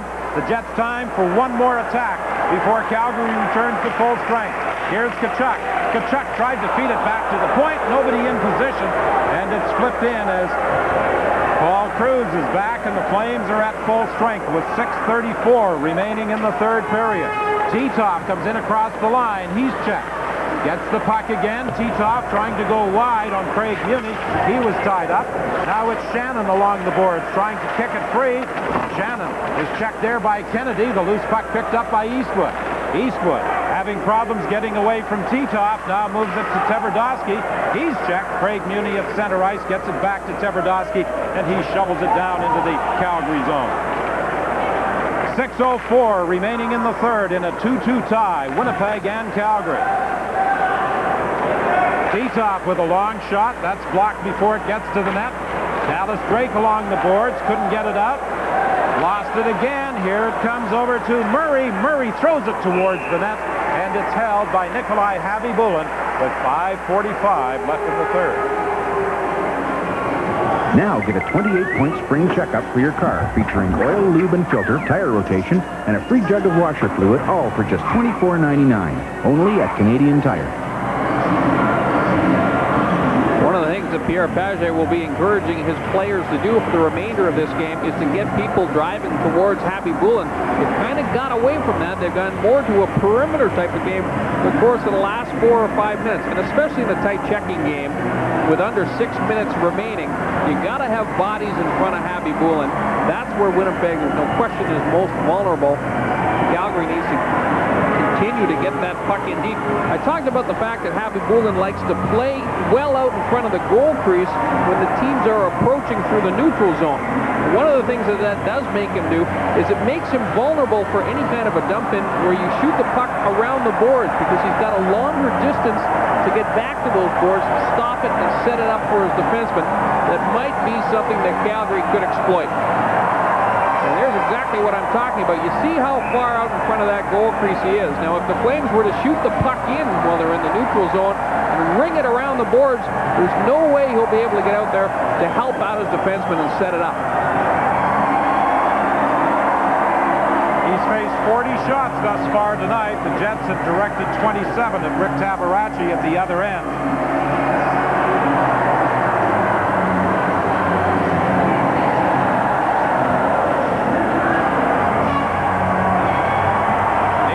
Against Eastwood in the face-off circle. It comes back to Stillman. He plays it to the point. Chason with a shot. The puck got up on edge on him, and he didn't get much on it. Now Ian Fraser dumps it the length of the ice. Chason will get there to touch it up for an icing call against Winnipeg.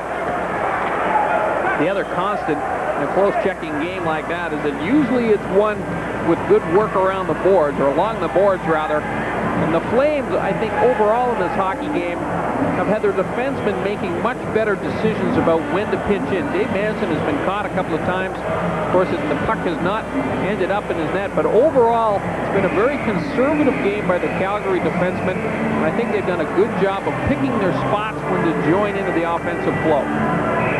Darren Fleury has still not returned after going to the dressing room for repairs for the cut on the bridge of his nose.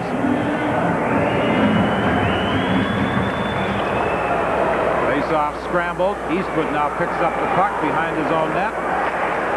Eastwood is checked by Paul Cruz. The Jets had some problems getting it out. Finally, it's knocked down the ice. Chase on his back after. Paul Cruz tried to go rink wide. That pass hit Korolev. Stillman gets it now, leaves it there for Nylander. Nylander forced to circle at center ice, over to Stillman. Long shot, he scores! Stillman with a low shot from the far boards beat Happy Bolin, and the Flames have the lead for the first time. And Happy Bolin makes a mistake on this shot by Corey Stillman. The goalkeeper has got to make the save, and the shot well from the outside because Corey Stillman is standing still almost when he receives this puck without a lot of forward momentum. Of course, he doesn't get as much on that shot as he would normally. Look at Happy Bolin. He's got kind of a pigeon-toed stance. You talked about it earlier in the hockey game, Don. If he does have a vulnerable area, it is for the low shot towards the 5-hole area. When a goaltender's standing in that pigeon-toed kind of stance, it really makes it difficult for him to click those heels together and take away the 5-hole. Shot is from well outside, and certainly Happy Bolin has got to make this save. Well, Corey Stillman was not in the lineup in the 4-3 victory over Vancouver on Wednesday, but what a huge goal he has come up with for the Flames. At 14:59 of this third period, Nylander draws the assist.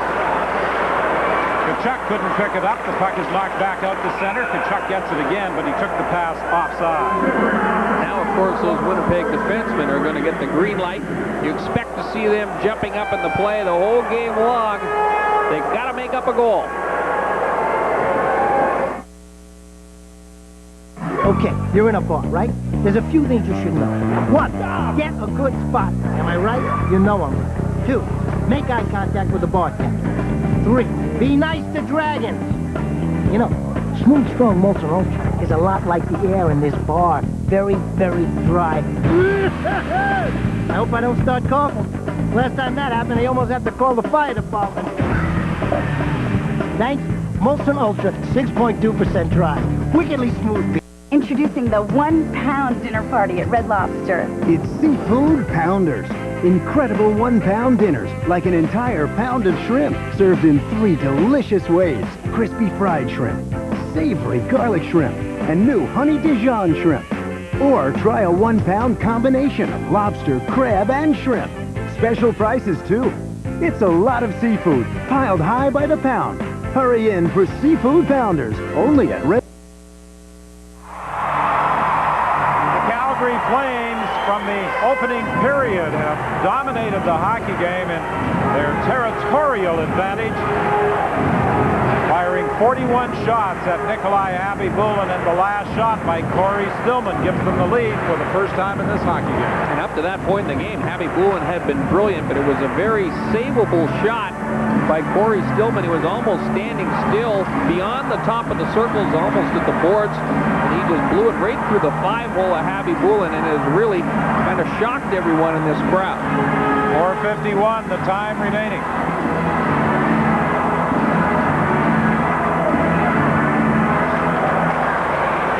Sullivan from the face-off moves the puck to the boards. It's picked up there by Janney. Finley tried to flip it behind his back up along the boards, broken up by the Flames.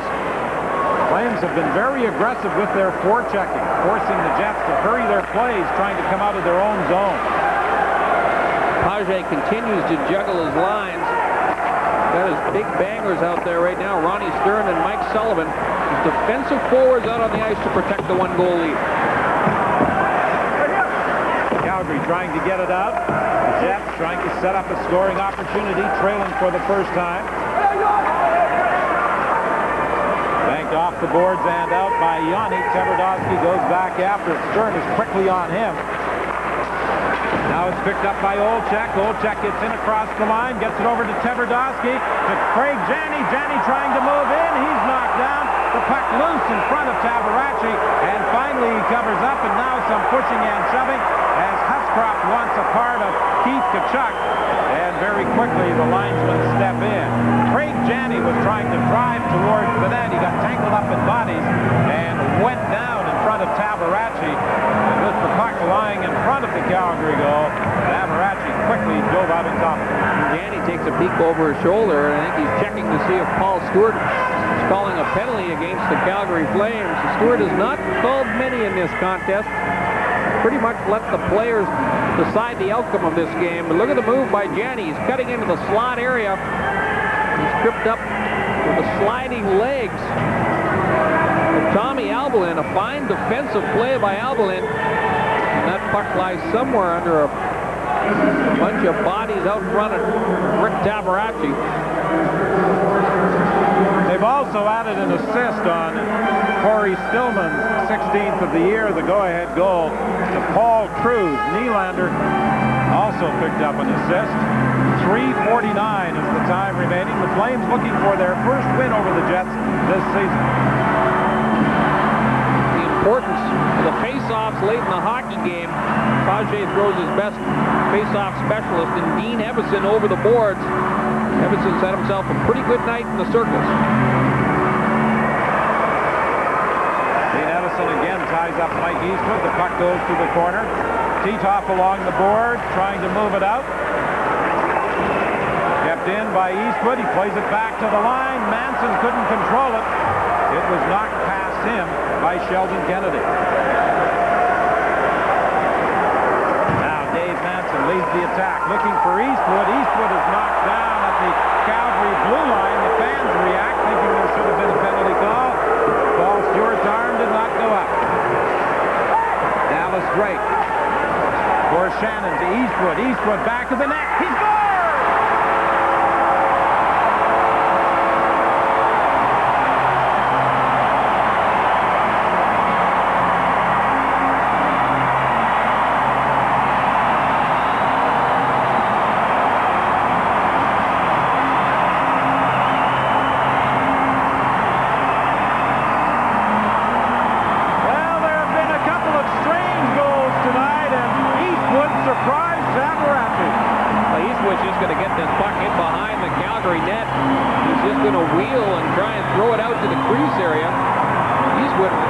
Hoping that there might be a white jersey somewhere around the front of the net, but he gets the bounce that he's looking for. Can't really tell from that angle if that puck goes off the stick of Steve Chason or not. Watch Tabaracci. He moves over to protect the short side, and no, he does not get over the goal post quick enough. He's not on the skate jammed up against that goal post. There's enough room for Eastwood to bank it in the net. Here's Lemieux with a shot. Tabaracci, or Abby Bullen, I should say, had some problems with that one. But Tabaracci down at the other end, I think, was a little surprised at the move by Eastwood. Well, there's no excuse for it, really. It's up to the goaltender to take away that area between the post and the blue crease area. Tabaracci is slow to move from post to post. If it goes off his skate or if he actually got a piece of it with the goal stick. But he puts that one in on himself, and that's a tough goal to give up this stage of the game. The 13th of the year for Mike Eastwood, with Shannon and Drake drawing the assists. But at the other end, immediately after the goal, Nikolai Abby Bullen had some shots, some difficulty with the shot by Lemieux. 2:50 is the time remaining. They are obviously having some difficulties with the scoreboard timing device because the penalty to Paul Cruz was not posted and then posted incorrectly, and the score has not changed from 2-2. It's still at that mark, even though it is now a 3-3 hockey game. Back after it goes Albelin. Can't get it out against Olczyk. He fires it wide. Tkachuk goes to the corner, to the point now, Finley. Centering attempt for Olczyk. Olczyk goes back to the net. Janney throws it out front. Newman gets set, he shoots. That's deflected high, it's back of the net. Out front for Tkachuk, he couldn't get a shot away. The Jets applying pressure here with the score tied at 3. Whipped around the boards, not out, in front for Tkachuk, he scores!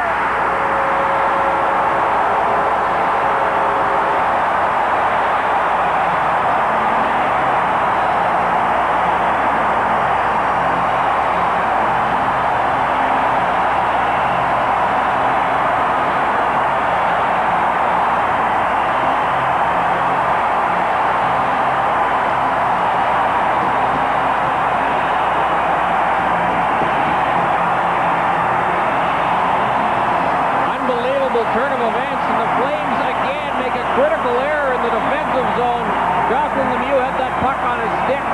Corey Stillman had lost his stick, and instead of taking the icing call, he flips it back in behind the net, and just like that, you put it into the hands of the wrong guy. It's Craig Janney to keep Tkachuk, and the nice finish by Tkachuk. No chance whatsoever for Tabaracci. The 49th of the year for Keith Tkachuk. This has been a career season for the $6 million man, but what a huge goal he has scored with 2:14 remaining in the third period. A couple of minutes ago, Calgary was in the position that all they had to do to tip that puck out of the defensive zone, and they pretty much had this game all won. The Jets get a fluky goal from behind the net by Eastwood, and then another critical error in the defensive zone cost the Flames. 2 goals 55 seconds apart. Eastwood at 16:51, Tkachuk at 17:46, and the Winnipeg Jets have a 4-3 lead. Now it's Sullivan driving it in deep.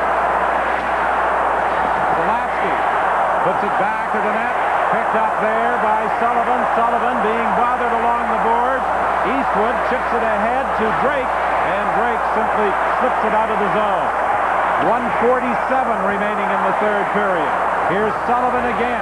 Checked by Manson. Manson for Drake. Drake flips it past Steve Chason and down the ice as the Winnipeg Jets make a change. Zalapsky wheels away from King, gets to the line. Now it's picked up by Manson. He can't get it out. Cut off by Stern. Played in deep and along the boards. Korolev finally gets to it and knocks it out to center ice. 1:18 remaining. Tabaracci has inched his way partway up to the blue line. Looking over at the bench. Here's the puck being centered, then cleared to the boards. King trying to move it out. Gets some help from Fraser. They start away. Fraser and Korolev. The pass winds up in the skates of Yanni. We're in the final minute of the third period. Winnipeg clinging to a 4-3 lead. The Jets pressuring the Flames in their own zone. Tabaracci trying to work his way out. There he goes over to the bench. The extra attacker is out there for Calgary. Loose puck in the Winnipeg zone. Picked up by Tkachuk. He gets it up along the boards to the neutral zone. Back after it goes Patrick. Patrick chopped it to the Winnipeg line. Then it's picked out of the air, knocked in with a high stick, but it's waved off. Newmanen along the boards tried to move it out, and now the whistle goes as Newmanen is knocked to the ice. Newmanen got run over by a vicious elbow by Ronnie Stern. Paul Stewart was standing only about 15 feet away from Newmanen when the contact was made. Delayed offside was being signaled by the linesman, but I don't think the Flames realized it. Here's the hit by Stern. You see him get that, wow, that left elbow right into the jaw of Teppo Newmanen, and he is still down on the ice being attended to. Initially thought that they were going to call a high sticking infraction with the puck being knocked in with a high stick at the blue line. Well, they had both of them being called. There's Newmanen, he's okay. He'll probably be a little bit groggy. Makes his way over to the Jet bench. Well, Stewart did have the arm up, but with Winnipeg touching the puck first, of course, that was waved off, but the delayed offside was still in effect. Chance to see the go-ahead goal for the Winnipeg Jets. What a crazy third period this has been. Jocelyn Lemieux had the control of that puck. He fired it in and went right onto the stick of Craig Janney. Look at the patience shown by Tkachuk. He does a nice job of cradling a wobbly pass, and then he just drills it right up into the top corner. A timeout called by Pierre Paget as he explains to the players on the ice what he wants them to try and do in the final 27.6 seconds.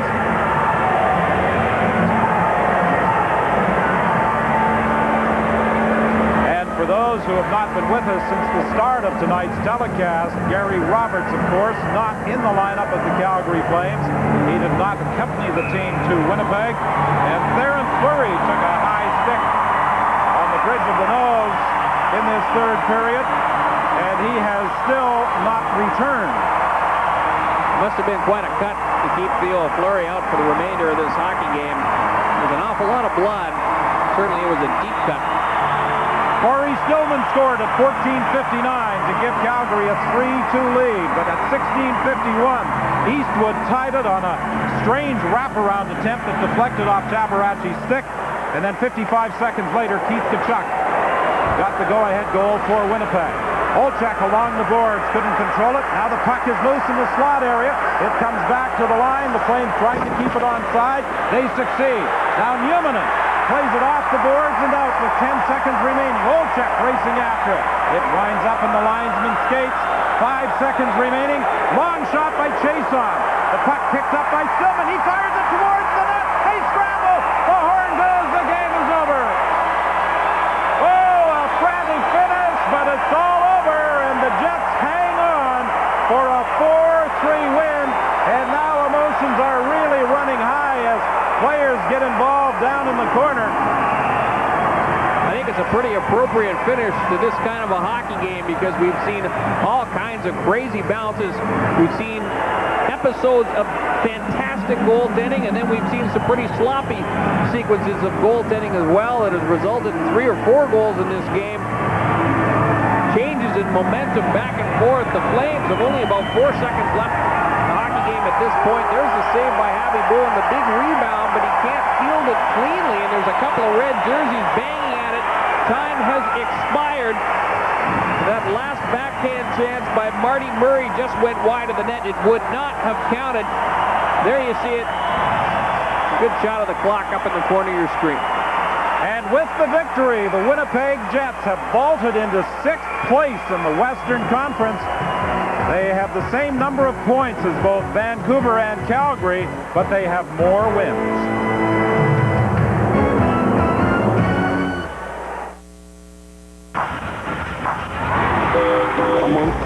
To get in Lula Scott's way, you'd have to be a fool.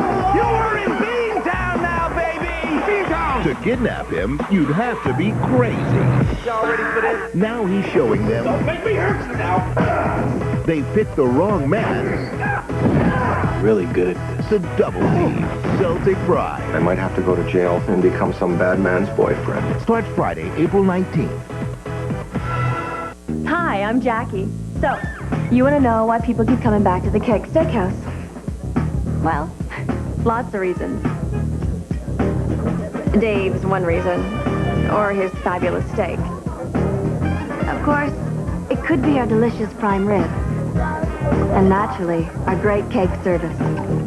Well, I could go on, but great steaks and good friends, it feels right to me. Want a ride out front next winter?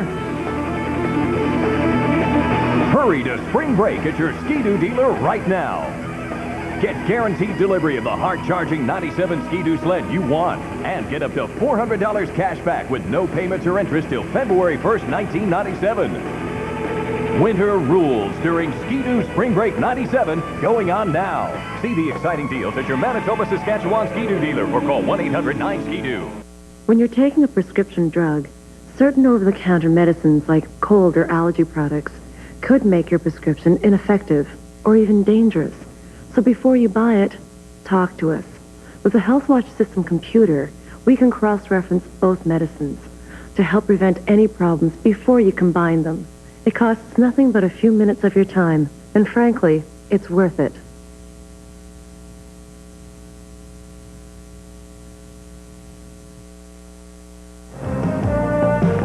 Wild night in Winnipeg and Montreal. Here are the Molson Three Stars. First in Winnipeg, Keith Tkachuk with his 49th and 6th game winner. Theron Fleury a goal and an assist. And Mike Eastwood, the Jets beat Calgary 4-3. That eliminates the Edmonton Oilers from playoff contention. Montreal has 89 points in fourth in the East. Jocelyn Thibault, 31 saves. Dan Foose set up the winner.